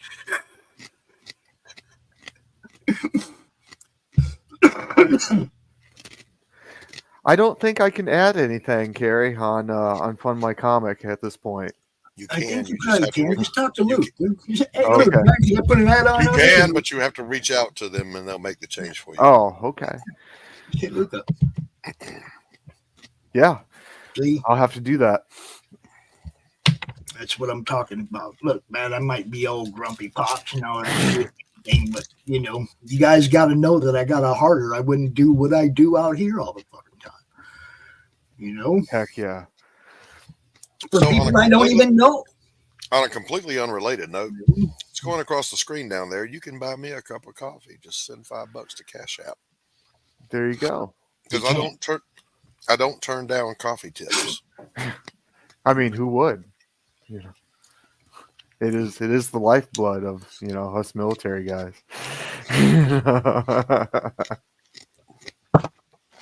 I never really drank it that much until like the last few years. Oh, really? Yeah. When I started doing this, I started drinking coffee every morning because I was getting up early and doing this. Me and the guys in my center when I was in recruiting, that's when we were at our worst. I mean, we had one of those industrial, large coffee makers, Mm-hmm. and yeah. The ones that are like 2.5 feet tall. Yeah, you know what I'm talking about. We had one of those in the office, and that thing was constantly going. We were always brewing something. I want a bun machine like they have at the restaurants. You just throw the grounds in and press the button. It's plumbed in. It gets its own water. I want one of those. I want one in my home. Now, I'm going to say this. I had my first cup of black coffee when I was 15. And my dad and my grandfather, they used to drink coffee all the time. And I loved the smell. And so when I went on active duty, it was just, it wasn't even asked. It was like, here's your coffee in the Navy. And you drank your damn coffee. And it's been on ever since. Doc, when do we start growing the Santa beers? I'm already growing out through the You- ugly phase right now. Okay, I'll go ahead and let it go then. It's Santa beard time, yo. Don't, I'm gonna have to trim it before I edge it because this part grows so fast I can't stand. yeah, well, I already had this Yeah, inch yeah, I and a don't half like head the- start in the middle, so I I'll have don't to like trim all that. Yeah, I got to knock that down. I shaved, and then the wife was like, "Why did you do that?" And I was like, "Oh, I thought you would like it." And she was like, "No, now grow it back out No, again." yeah. Yeah. Look, if So, they so didn't, now I know. if they didn't like the beard, they'd have told you to take the shit off. You see True. what I'm Good saying? Good point. Good point. Now, yeah, I told That's Tacey, okay. I said, Tacey, I'm going to grow the beard back out. And she said, good. I was like, Jerry, by the end of October, we should have a little Gandalf action going. We'll be fine. Don't worry about the Halloween beard. my dad smoked. And I've told this story before, but it's a true story. We'd be riding somewhere, the whole family. 6 of us, mom, dad, 4 kids. And dad would light up a cigarette and everybody would go, ugh, and they'd roll the windows down. I'd go, I knew I was doomed. Amaretto like the liquor. Sketchbook. Uh-oh, make your ladies like the tickle on the taco. The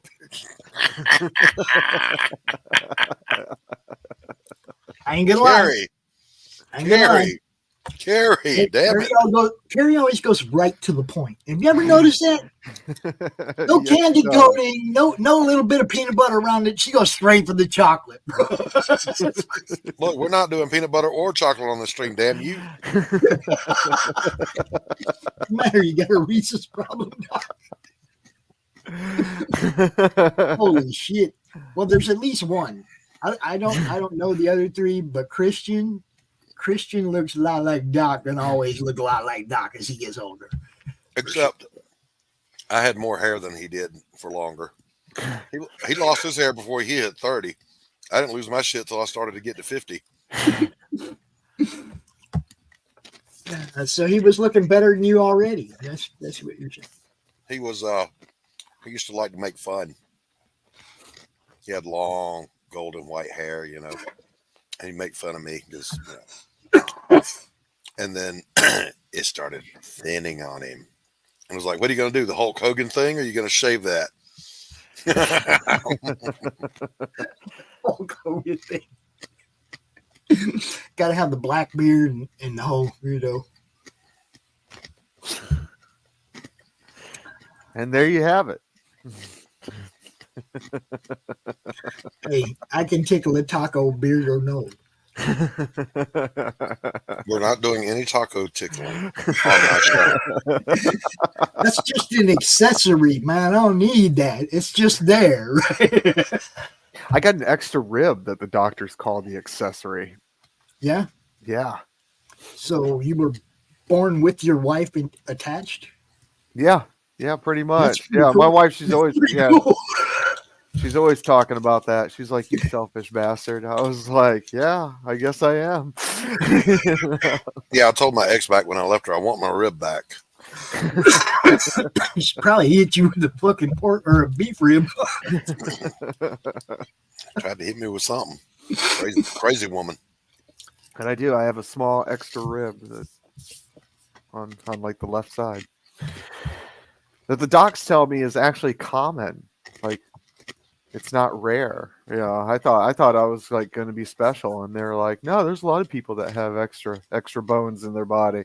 Yeah, but an extra rib is kind of specific, and I've never heard of it before. So I'd call it pretty rare. Right? That's what I thought too. Just But, saying. you know, they Of course, shot I've me never down. looked it up, but I've never Tanner- heard of it before. Tanner is I'm a 60 mutant. years old. Confirmed. He's a mutant. Tanner's a Doc's wife. Join the chat. Oh boy. Tacey has jumped in a couple of times, which always surprises me because I don't think she even watched the show. Oh yeah, we've caught her in the chat a few times. Mhm. Yes, we have. I've always missed her then. Tacey is so easygoing and laid back. you know, nothing phases her. She's just the epitome of Southern charm and grace all the time. All the time. We've been together 16 years and have never had a fight. We've never called each other names. We've never been ugly with each other. We just talk, and if we can't talk it out, it ain't worth discussing. Damn. That was a good one, Doc. Easy, buddy. Easy. Oh no, that was a good one. I got a bell ringer out of that one. Y'all know what a head rush is? Oh yeah. You got me in that little bell ringer out. That was good. That's why I did. Dude, I thought I was going to die yesterday when Rich was getting waxed. I couldn't breathe. Dude. I was seeing Dude. stars. Okay, Laughing Doc, so hard. that's the one I'm sending up the Roku of yours. I'm sending that one. Remember I said I'm looking for the top 10 to put on the preview Roku channel? We get to put 10 shows up over there for people can see what we're bringing, right? So I got the Horror Movie Club with Margene, all of our best shows, but one from each of our, not all of our playlists, but, I don't know what that means, Sketchbook. Yeah, I don't either. Yep, he did. Yes. Were you watching dude. Sketchbook? If you didn't watch, Go watch. go back and watch it. It was Yeah, you hysterical. got to see that. On the coffee shop yesterday. It was fucking hilarious. And yeah, I'm sending that one up for sure to the preview channel. So when people go look and see what we're bringing them, they're going to see that. I'm still waiting for the day Bones. Now I that get it. that I start the show and I do my rant and it's uncensored. Yeah. And look, I mean, that's part of it, right? Part of it is it's an untapped audience. Okay. We're trying to put your stuff in front of people who may not have seen it before. People that don't know about what we do over on YouTube. Okay. So it's an untapped audience. There's no real comic presence over there. We want to be first. We want to take all you guys with us. As many of you as smart enough to jump on this and come with us. The more content we have, the bigger splash we're going to make, guys. I want a cannonball. Yes, Sketchbook, it was. I'll be honest with you. I fully thought, it'll be no, bro. It's hilarious. I laughed until I almost passed out. I laughed more than when he buzzed his head. Okay. Because look, we're guys. When our friends are in pain, it's funny. And that one's going up to you. That one's going up to Roku too. So people are going to see Rich torture himself twice on two different shows when they go look at our Roku preview channel. That's the thing. I offered Dillard the link and he punked out. He didn't even come on the show. He ran from Christy, dude. He's scared of Christy. Everybody's scared. He was over in the chat talking shit. Why weren't you there? And then when you offered him the link to come in, he's like, "Oh shit! I go in there, she's going to get me." Oh, dude, the screams, the look on Julie's face. Oh my god, it was all good. It was just funny. There's no getting around it. It was great. Now, if he hollered, she was supposed to pop him across the ass with a belt. But she didn't. She was all trying to soothe him. I'm sorry. No. Pity on him. Don't take pity. So Rich was on earlier, Pops. He was headed home. And he said his balls were really kind of hurting him today. He shouldn't have done that down there. I can't believe he did that. I'm still calling bullshit. I don't think he did it. I don't know. I mean, Rich is crazy enough.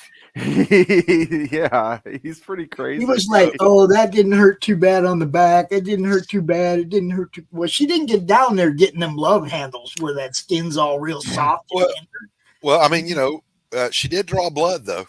My man bled. Yeah, she drew blood. But you know what I mean? Your shoulders, the skin and stuff and on your shoulders is tougher. Like if you go to tumble roll, You know, How- you how told would me you know that? shoulder, right? What? How would you even know that? How would you even know I that know the what skin you're talking on your lower back is more tender than your upper back? because I've had road rash on Well, my I have shoulder I have and too. my hip. It all hurt. No, dude, no. There are Well, spots on your body where your skin is way more sensitive than other spots on your body. well, yeah, I'm aware of this, but my That experience. low love handle spot, that's one of them spots, man. That there's nothing behind that fat.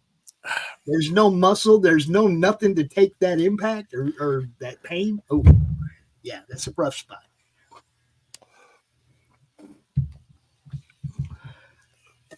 There's just some places where shit hurts, man.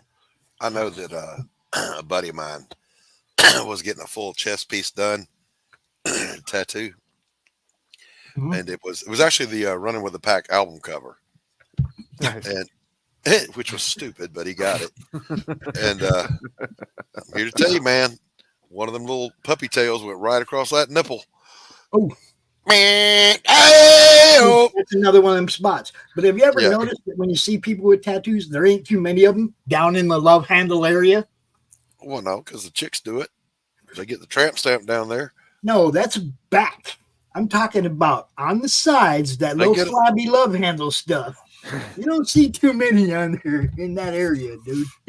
Here's what I know. Okay, I am personally on a moral and physical level opposed to pain. I don't like pain. Not a fan of pain. I don't want pain. Like, we all got to go at some point. You My just only do prayer, it. my only prayer is, Lord, don't let it hurt too much. I have pain every day. I got pain, like the fingers, dude. Bro. Shit. I took my meds Every on day. stream. I took my morning meds on stream because, Look I at had my forgotten to morning take meds them. right now. I started working, and when I start the day working, I get in that zone, and I don't come up until there's a good stopping point. And the good stopping point was way past time to have taken the morning meds, and my whole body's going, "Hey, asshole, take your medicine. You're old." Yes, okay, all right. So yeah, we have to grab the morning meds and do the mariachis, and 3? That's all you got? Lightweight. that's just the morning meds. yeah. Noon and evening are still in the medicine cabinet. My meds are the same. Doesn't matter what time of the day. Sometimes it may change from sativa to indica, but that's all. It's the same. It's the same medicine every day. I got a friend that was a tattoo artist, and Lip tattoo, that's weird. on the inside of his lip, he had it tattooed. Not really. So people will say, "Do tattoos hurt?" He'd go, "Not really." I'm not Wow. going into tattoo stories, yo. My friend got FML. Mhm. Fuck my life. on his lip. Inside. I've got 3, but they're all military, and that was enough. I've I got got one. 3 and they're all in the same spot. Huh? I got 3 and they're all in the same spot. I got 2 that are One, close. then another over it, or not over it, but around it, and then another through it. My unit insignia Heck yeah. that has faded so horribly that I'm thinking about getting it redone because it's faded. It's supposed to be an ace of spades, and sometimes it'll get all tactile. Mhm. You can actually feel the ink lines in it. I don't know why it does Oh, that, yeah. but it does, which is a trip. But when it does, the little red center of it just disappears completely. So I'm going to get them to repack that red and then, re-edge the ace. And when I got that one, I discovered how heavily innervated your hand is because the tattoo artist gave me an ace wrap that was rolled up, and he said, "Grab that and hold it." And he started, and my hand's going, just shaking, and it's uncontrollable. There's nothing you can do about it. He's like, "Just squeeze it harder."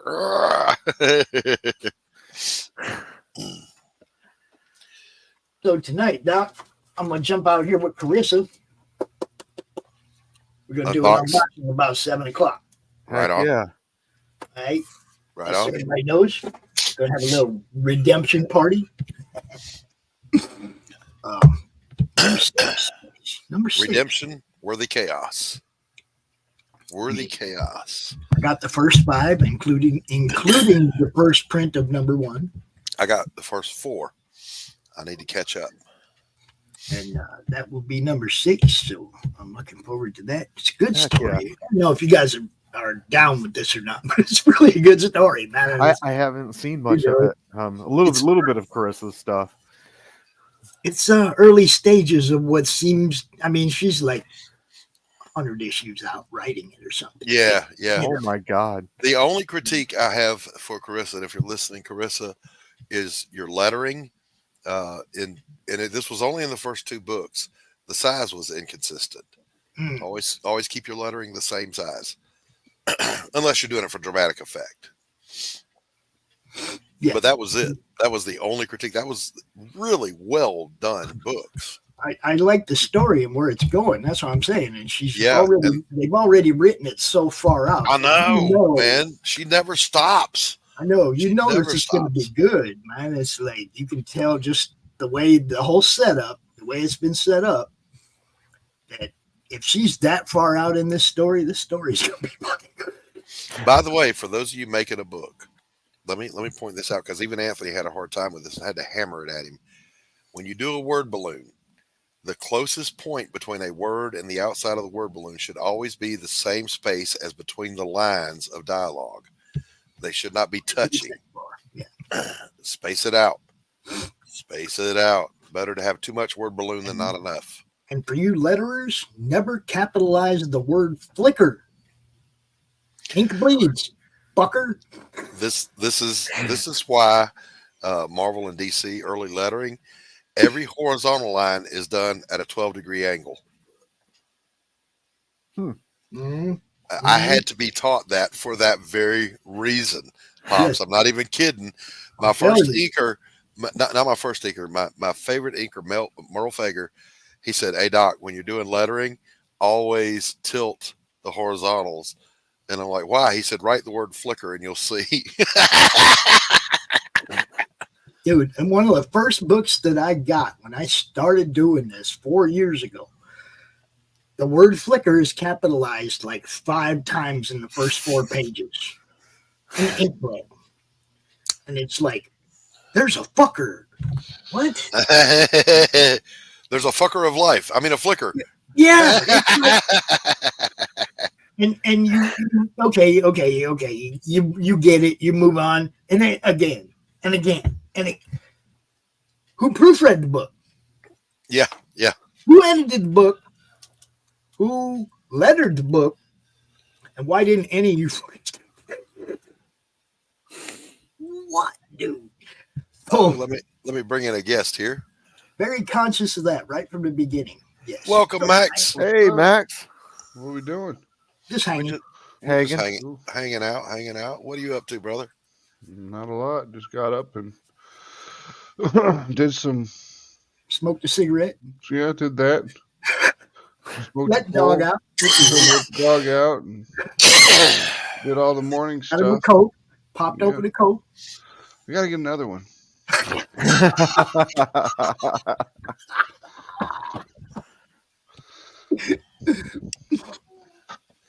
Oh, don't forget to feed the cats while you're over there.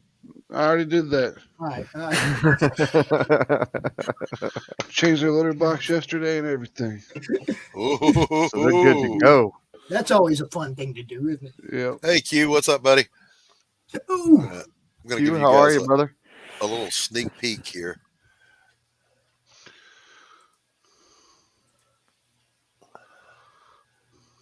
Bam! Oh, ho, ho, ho. Oh, Oh, Ding, some bad. fries are done. Hello, boys. Oh, oh, oh, oh. Took it All under right. the dome. That's enough. That's enough. that's all Popping you get. knowledge. That the pistol shot of the guy shooting was the first thing I drew in the book Yeah. because I drew it when I was just brainstorming ideas, and it was the perfect size and it fit right there in the story, so I just dropped it in there. Sweet. There's a Phil. Hey, Phil. He's a. So what you got going on, Max? Getting ready to send the Ninja Bimbos 3 to the printer. Nice. Waiting for the Human Hunters or the Mary Machine Gun trading cards to show up, and then we'll fulfill that. Very nice. So So we'll be good to go. we know your process now. When you go into fulfillment, that's load everything up, go down to the comic book shop, wait for them to close, and work all night, right? Well, we usually get up in the morning, Oh, okay. start at like 3 or 4 in the morning, and work until noon when it opens. Oh, okay. All right. All right. Nice. Now, you ever had it going when customers come in and they go, "Ooh, I want one"? Sometimes All right. Cool. Cool. Cool. Sometimes we had a dude come in, and when we were doing fulfillment, and he was buying a bunch of Marvel books, and then he just bought all our books instead. So I was like, There you all go. right. Yeah. That's Yeah, what so I'm Tad- talking about. Tanner and I are going to open up a comic book store that's indies only. Well, there you go. That's it. No Marvel, no DC, no Image, no nothing except indies. No backstock unless it's indies. Ooh, I like this. So yeah, we're guaranteed to make no money and go out of business within a year, In a year. but it'll be fun for a year. It's a tax write-off, Tanner. It would be It's a tax- fun. It'd be a tax write-off. So sections. If you like the Avengers or Justice League, check out these books. These Yep. books. If you like Bad Girl comics, check out these books. Supernatural, Yeah. Noir. Mhm. That could actually work, if you were in the right location. Mhm. Yeah, I wish that it would, but I in my brain I just can't imagine a scenario where it would be profitable to run it. It would be fun. You'd have to It'd put be it a in good like, idea. you'd have to put it in like little 5 points or something. Yeah. Ooh, not little 5 points. No. Yeah. No. The hippies, man, they drive everybody away. Used to Nobody be a wants to be bunch of bunch of punkers when I went down there. It has been metalheads, it's been punkers, and now it's hippies. Oh, Well, it was grungers for a while, the grungy people, yeah. and now it's hippies. And hippies, man, they smell bad. So. Just play Slayer on the PA. It'll keep you out. There used to be a place, I don't know if it's still there, but it was called Junkman's Daughter. Yeah, I remember that place. Yeah, and that's where you went to get your metal stuff, your Yeah. gauntlets with the spikes on them and your leather and all that stuff. And they stayed in business because everybody except grunge was all about it. They loved it. The grunge guys just wanted flannel shirts. Yep. Hey, Billy I remember Power Max. Yeah, he knows little 5 points. Now there's a 5 point station here where I live, and it's literally the junction of 5 major roads that come together. Mhm. And this lady has capitalized on it. She's got a thrift store called 5 Point something. Anyway, that place is always packed, man. It's like Walmart. She's making a killing. Oh yeah. It's like Walmart. Just go to estate sales and pick up all the clothes and shit and bring it back. And It's mostly like furniture and appliances and lawn stuff, ride mowers, stuff like that. yeah. Yeah, That'll work too. there you go. There it is. If you With would like to- disappointing choices. if you would like to get a custom sketch card done by your buddy Doc, go over to this link right here. And, well, I can get it up here, that is. Jeez. The hell No, is it? I really don't think hipsters share any lineage with hippies. No, they're just hipsters are kind of born out of the grunge era, if you ask me. And desperately seeking acceptance and approval. Yeah. They're man buns and flannel shirts, trying desperately to fit into a clique that doesn't even really exist. That's my take on it. Man And buns. little mustaches, and with the ironic villain mustaches and stuff that they Yes, do. yes. There was an artist here, and bless his heart, he self deleted, but he was a really good artist, and he had the twirled up handlebar mustache, Yeah. Oh yeah. tall, slender dude. He could have played Doc Holliday in a movie easily, and he could paint like anybody. He could paint like Renoir, Monet, Da Vinci, Rembrandt. Didn't matter. He could just do it, and then he just self deleted one night. It happens, man. So, as I'm saying, if you want to get a sketch card by Doc, like it's in the chat right there. 3 available still. There's 3 of the 4 still available. Get you one. Get it now. Right, Billy, exactly. And now it's the conservatives that want the government to butt out. Yeah. Yeah, it's Brown weird. just moved beneath us. That's all. We have it's- ain't none of us yeah. changed. Brown just moved beneath us. Well, it's weird Absolutely. because it kind of like did a 180 because like all the Yeah. all the right wing guys are the punkers now, and all the hippies are the left are the Well, the ones wanting hippies more turned into, government. yeah, they're big government people. And Yeah. we on the right are now the advocates for free speech and limited government. Yeah, But I I'll was be a free honest. speech advocate then too. That's the funny part. Well, that's what I was about to say. But, I've always been, constitutional. I'm not even a Republican. I am a constitutional conservative. Constitutionalist. That's what I am.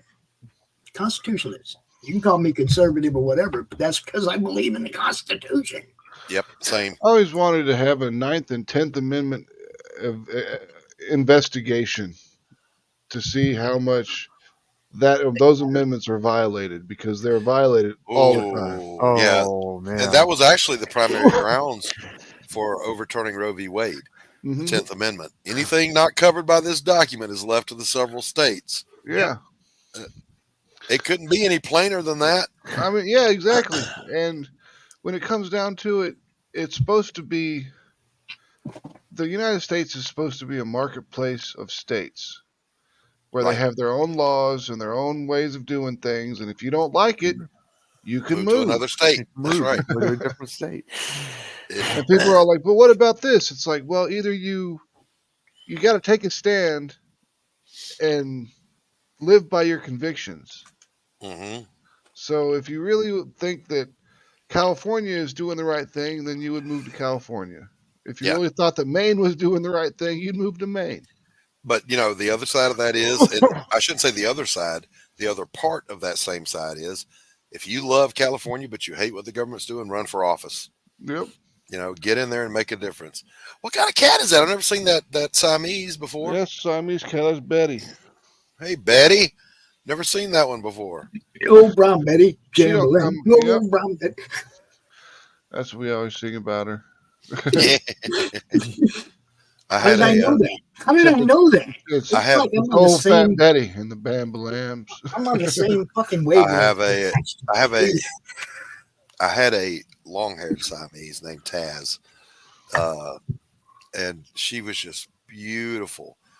But this was a cat that, from kittenhood until her death, never played. She didn't swat at things. She wouldn't play with a toy. She ate. She laid on the back of the chair. She came to get loving for about 5 minutes. Now, and she'd go to the litter box. That was it. That was her whole That was life. Pretty much what Betty does. She's very, I wouldn't say antisocial, but like she likes to lay around and sleep all day. Yeah, and we've had people come over, and they is that a real cat? Because she never moved. No, not really. She's kind of a cat. Then you got I mean, the if big one back there. Where'd he go? I can't see him. He's right down there. Yeah, yep, there he is. There he The is. huge one. And he likes to he just terrorizes Betty. Yeah. Cats are assholes. Let's just face it. Yep. Yeah. They have a lot of personality. They're either sweet. My friend Charles had one we used to call Tigger the talking cat because that cat talked. Yeah. And I'm not talking about meow. It No, was it'd be like, meow, meow, meow, meow, meow, meow, meow, meow, meow, meow, meow. What the hell is this cat saying to me right now? I don't know, but I'm pretty sure it involves food. Feed it.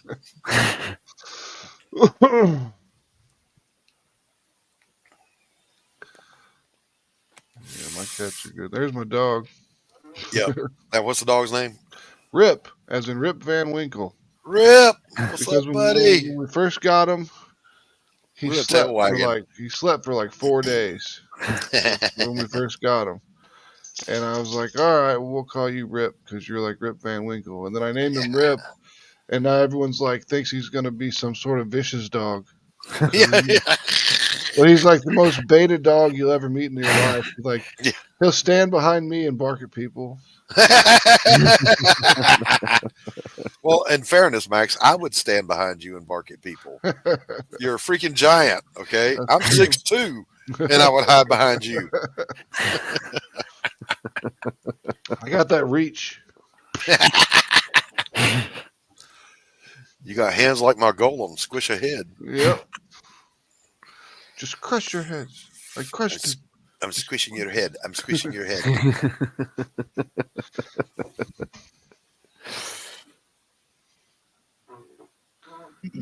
So how's the pariah stuff going, Doc? Going good, man. We're just waiting on one last reviewer's content notes that we're going to go over and make sure we didn't miss something. And then we go to print. Sweet. Let me share this. I want to Max's hand. Max was the hand model for this page. Q wants to know, how tall are you, Max? 6'4". Almost 6'5". So there you go. This is That's my favorite panel. I love that up here in panel 1, you can see the dude already opening the card order. His Yep. buddy, he gave up on his buddy. Like, oh Yeah. God, oh God, oh God. He's like, I'm out of here. I'm out. Peace.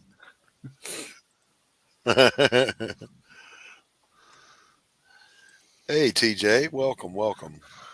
Hey, TJ. Dog must be a cat because he's an a-hole. Yeah. Cat in disguise. Cat in disguise. Now, Q is tall, too, if I'm not mistaken. Q, how tall are you? And you guys keep it going. I'm going to grab some more coffee. I'll be right back. All right. So is this just an impromptu thing, or did you guys actually Yeah. do like a meme review and all that stuff? No, Just some prompts. not a show. I just felt like easing into the day today. Anyway, That's let me cool. get some coffee. I'll be right back. Yep. Oh, Now, for those of you watching, if you haven't seen over there on the Roku campaign, there is a piece of Corey Barton art, a head sketch of Kozor by Corey Barton, and those things sold out on their campaign. Okay, all the ones that he had up there sold out on the campaign. So this is like the only one available right now out there. And it's, it's Corey Barton, guys. It's available on the campaign for $100, man. hell yeah. $100. And it's A4 size, like magazine size. Heck yeah. It's a good size head sketch, man. Come on, man. You guys know you love Corey. Just get it. Help us out. There's lots of stuff there. There's sketch cards by Doc, by Rich, by Romo, and Christian Sappho. There's a bunch of shit over there you can get, man. You get a million PDFs. All kinds of 36 different PDFs are available over there, man. Lots of stuff to get to help us out to build the Roku and get out from under the YouTube overlords, man. And y'all know y'all want to. So Get off Q on is- YouTube's thumb. Q is a dwarf, confirmed, 5'7", and TJ is a giant at 5'11". She's almost 6 feet tall, y'all. Wow. Yeah, I'm 5'8" and shrinking, so I used to be 6'2". I'm 6'1" now, no matter how tall I stand, because we shrink with age, guys. I'm sorry. Yep. It's going to 5'8" happen. shrinking for sure. I was I know, I 5'9" used- at one point. Yeah. That's how it was with me. When I went in, I was 5'9", and now I'm like the incredible shrinking man. Then I the used to be license said 6'2", and 5'8". now I'm not. Then the license said 5'8". I think now I'm getting closer to 5'7", but I'm not going below 5'8". Fuck that. Oh, TJ says she's Oh, shit. 5'11", and I wear 4 to 5 inch heels. See, Alrighty now then. It'd be that's my cool, height though. then. Hold up, that's cool though, because a guy like me can put his arm around her and be right around the top of the hip. Well, you know, if you're eye level with the boobs, always a good thing. You see Oh, what yeah. I'm saying? You see what I'm Yeah, saying? I remember. You say I'm up here. I was saying, no, you're not. I always wondered what it'd be like to kiss someone sort of my height, because I'm always having to bend down. Lay down. You're supposed to pick them up. Just pick them up. Max is all looking at tall porn, tall women porn. Let's see. Sketchbook you go. says, I'm just shy of 5'8", but I'm Hispanic, so normal for his peeps. And TJ says, but she's not skinny. Well, I mean, I ain't got a whole lot of use for skinny anyway. You break them girls. Well, see, Yeah, really. my dad was like this, and my mom was like this, and I was like right in the middle.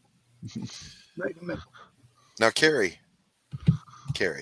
you're not old enough to have started experiencing spinal compression yet. Yeah. It'll happen. But she's only 5'3" or 5'5", so you're still a micronaut no matter what. Yeah. I mean, you can make it out to be like a big deal because you're 5'5", but sorry, I'm still got 5 foot. Yeah, my mom's like 5 foot, man. She like little. My dad was like 6 foot. And so it's like, somewhere in the middle. That's where I'm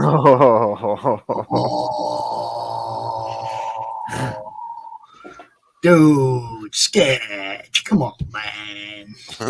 Max is the Galactus of the Crom Gang.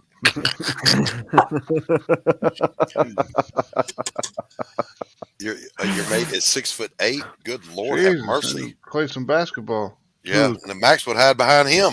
I Exactly. think they probably both played basketball. That's how they met. It's not. What was I going to say? I Out don't with it, remember. man. Out with it. I don't I remember. don't know what you were going to say. What were Well, you I gonna say? was gonna. I've told this one before. I'm gonna tell it again. And if Well, he's it's not ever often that I find people that are taller than me. right, Let's put it that way. if he's ever watching, there was a guy I was in boot camp with. His last name was Stoll, Stohl. I don't know his first name because we all went by last names. Yep. I was 6'2", and I looked him right in the shoulder. Okay, this dude tall, and we used to joke when they drop us to do push-ups. It took him a half hour to hit the ground. Yep.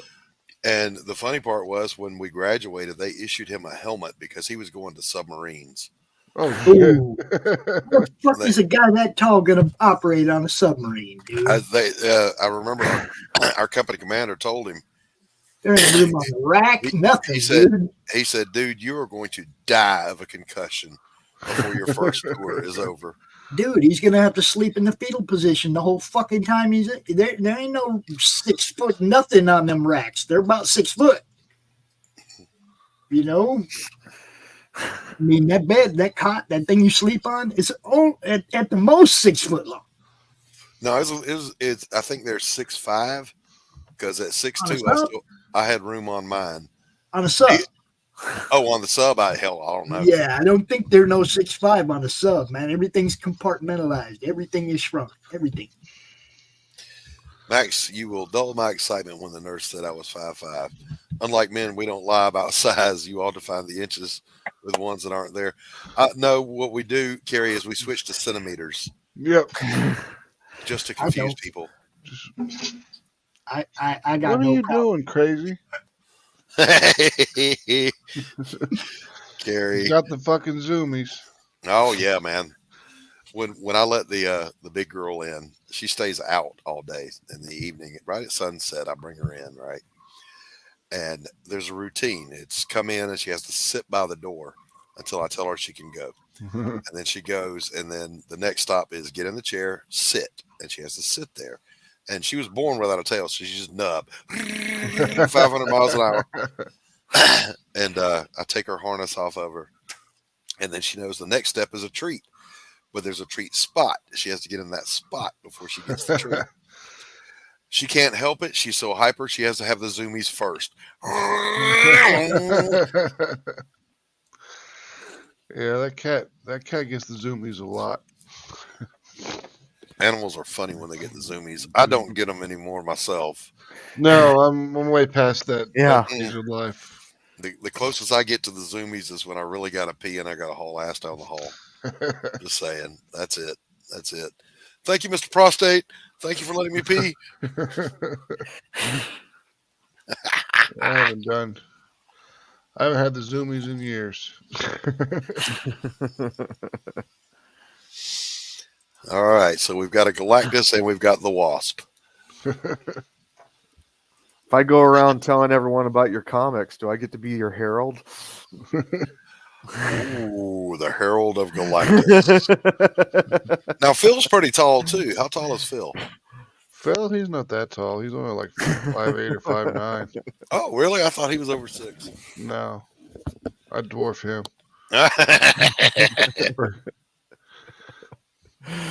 My son used to be just a little bit shorter than me.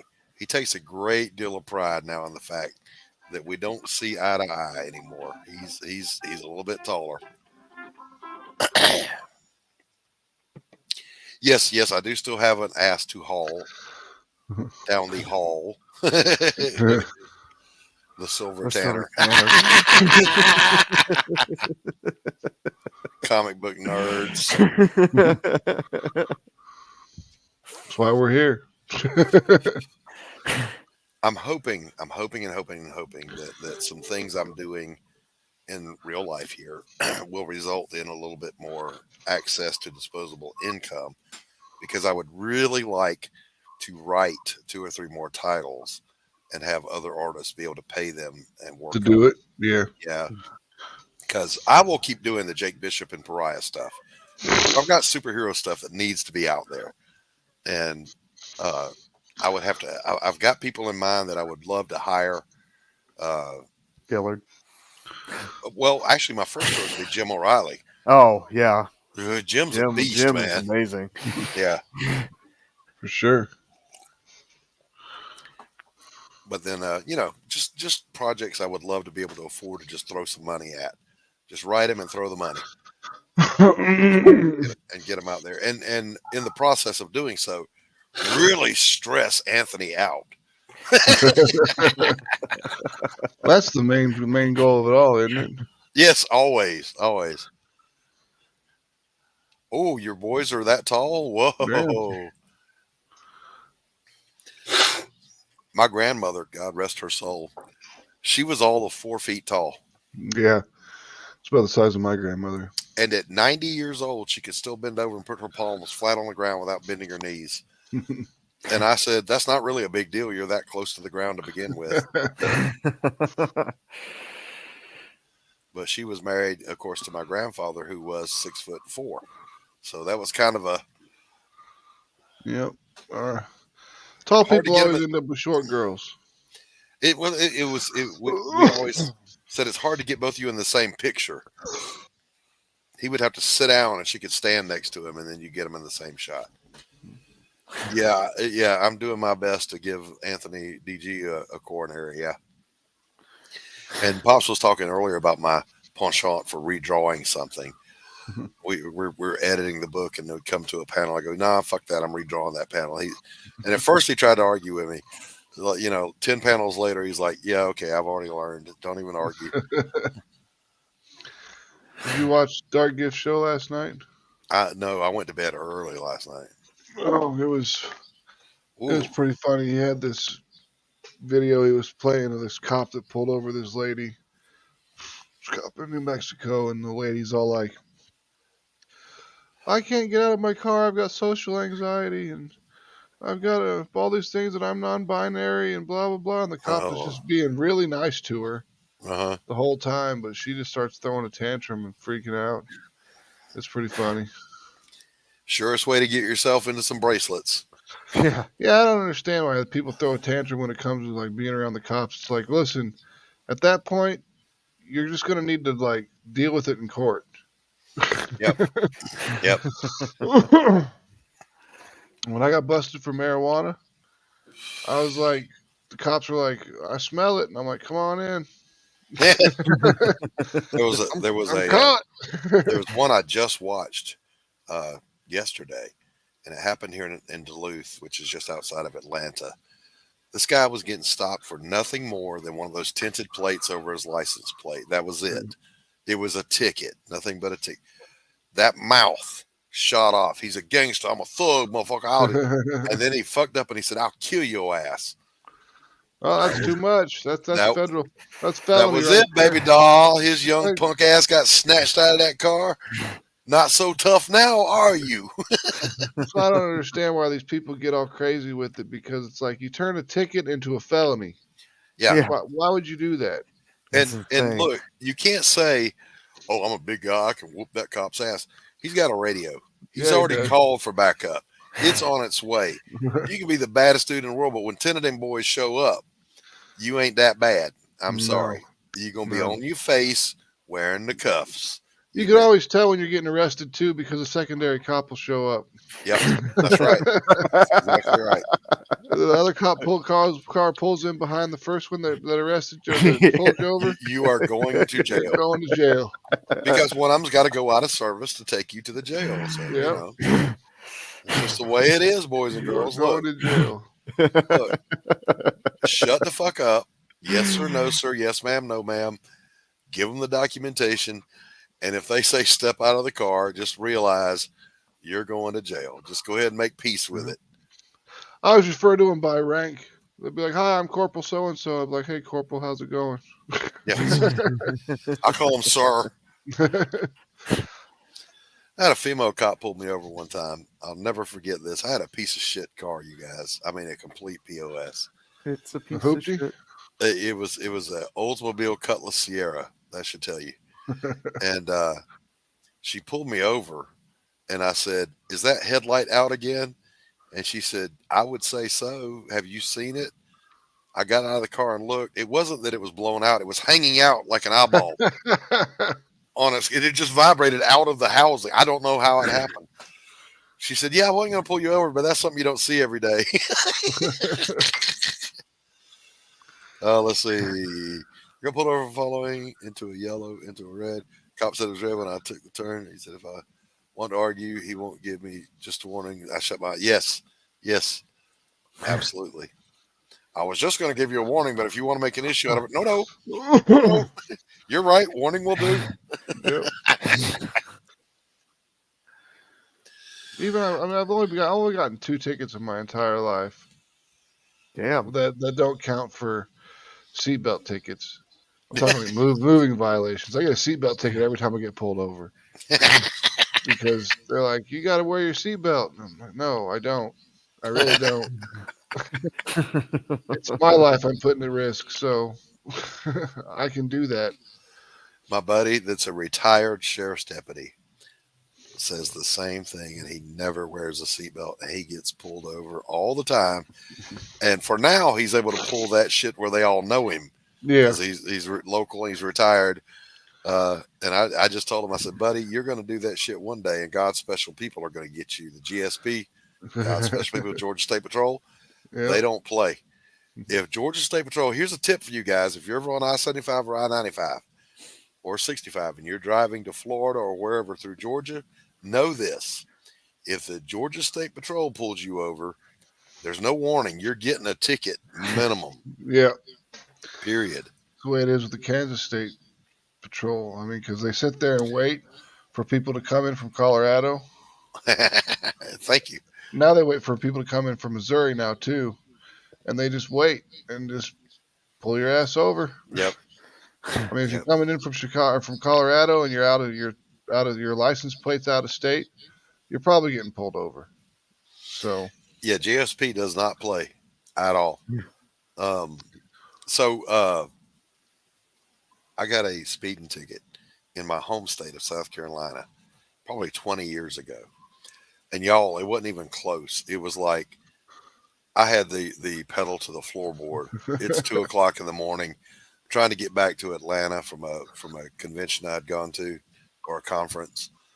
And I zoomed around this 18-wheeler, and the blue lights came on.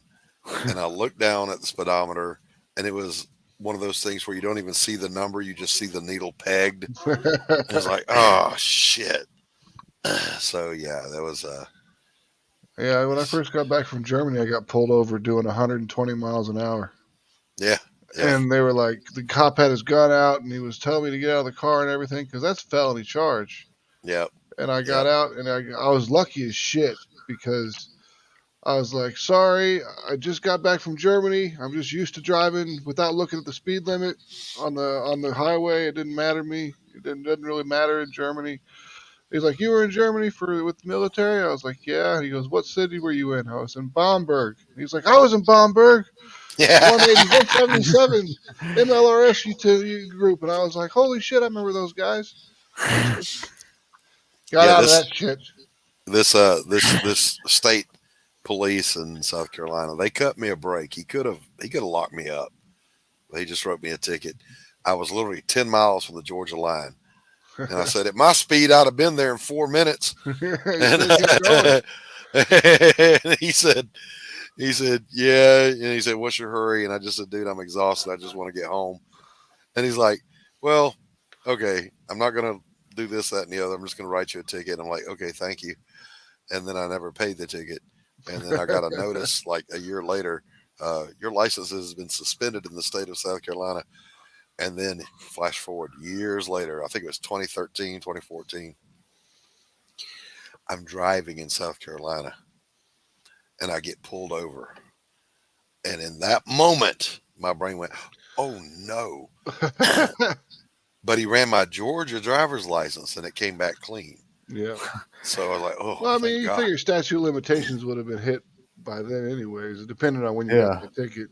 Yeah. Yeah. Well, that's what I was counting on, but it was a trip. But by the way, true story, you guys, when I was stationed at, where was it? Paris Island. One of my buddies, his wife got murdered while we were all on duty one night. She was in the laundromat at the apartment complex where they lived, and somebody tried to get her, and she fought back, and he shot her. And they never caught the dude.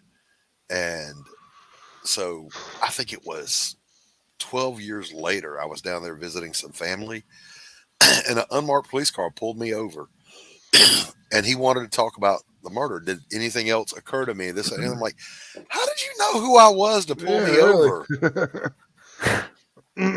But it was a detective that was in charge of the cold cases, and he was trying to re-interview everybody. He goes, yeah, we tried to track you down up in Georgia. I'm like, how the fuck do you know where I'm living? Yeah. That this was my car? Well, it's the government. They can find you no matter where they are. You know. So, you know, it was a trip. And they still, I looked it up on YouTube like last year, and they showed a composite image of what the dude might look like today, because he would be much older. Yeah. It's still an unsolved case, and there's a huge bounty out for this guy, you know. But I don't know. We had our suspicions of who had done it. Well, everybody would, yeah. And how do I say this? This is an island that's like the size of Mayberry that has 3 military bases on it.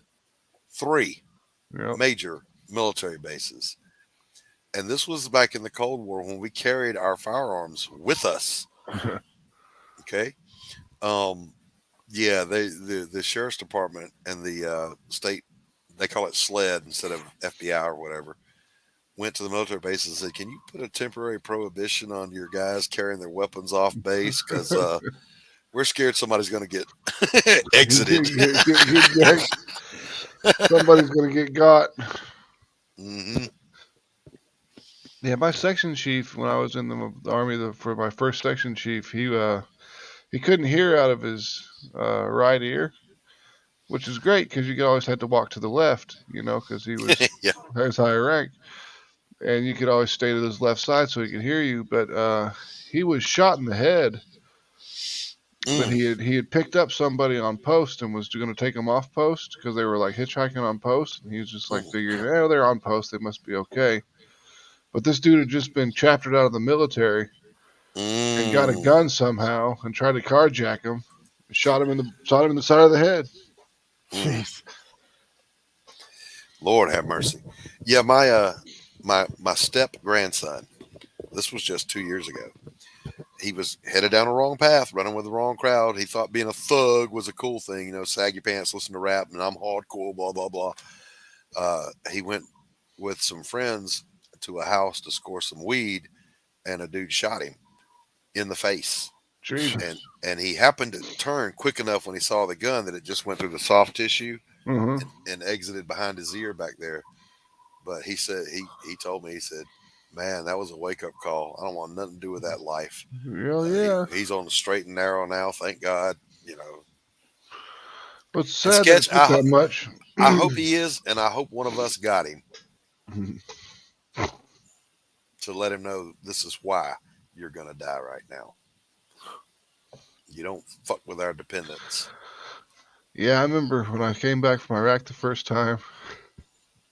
I was walking down the street with Sergeant David Chuck, and I was like, we were just walking down the street, and his wife's got her head hanging over the fucking railing of their apartment because they lived on post, Mhm. and she's throwing up. Ooh. And I was like, oh man, your wife is sick. She must have drank too much. And then we get closer, and you can see this dude behind her just going to town. Just bow, bow, bow. No. And I set down his fucking gear I was carrying. I was like, this is all you, guy. I'll see you later. That dude ended up Oh. flying off that balcony. Second floor Yeah. balcony. Took a header off of it. Yeah, no doubt. And, No he doubt, didn't, man. He didn't get in any trouble. Nope. Get in any trouble. Nope. Because I they went- were on a military post, so it was That's a UCMJ crime right there. Yep. You don't touch another man's spouse. Yep. I went to go do brig sick call one morning. It was a Saturday, and I get to the brig and I open up the aid station, and flip the little sign around, and they line up just like recruits. Mm. And there's a drone instructor that I know in line. Like, what in the hell are you doing in here? Here was his story. His wife had left him, so he's in a foul mood. Drill instructors, by the way, are always in a foul mood, so that should tell you how foul this mood was.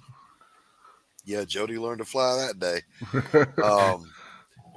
A recruit came up to him and saw his air mobile wings from Force Recon and said, "Sir, what's it like to be airborne?"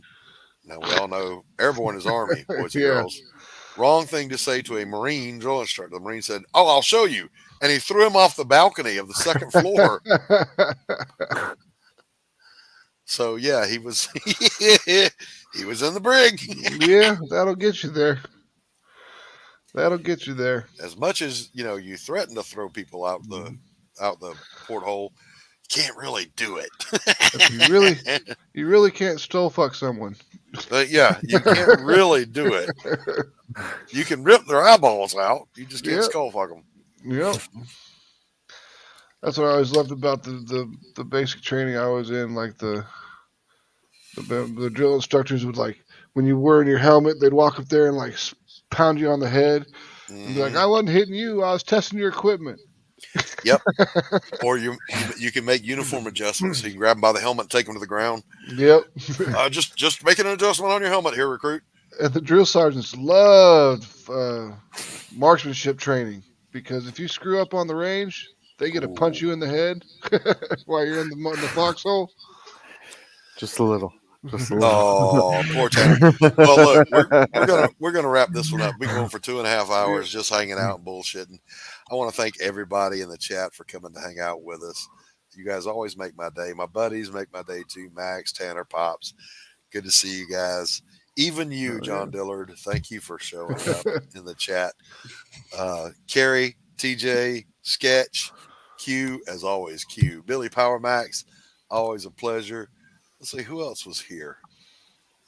Somebody else was here earlier. I don't know. I wasn't here. Carrie was the first one here, and she and I were just talking. Christy was here. Yeah, Christy Shin, Christy thanks was for here. coming out. That was the other one. So anyway, thank you guys for coming and hanging out. I really appreciate it. It always makes my day. Now I can go be productive and crank out another page. And we never did get Rex awake. No, we didn't. Never got Rex awake. All right. So on that note, I'm going to end this thing. You guys have a blessed day. Later. Peace. You Later. too, Mike.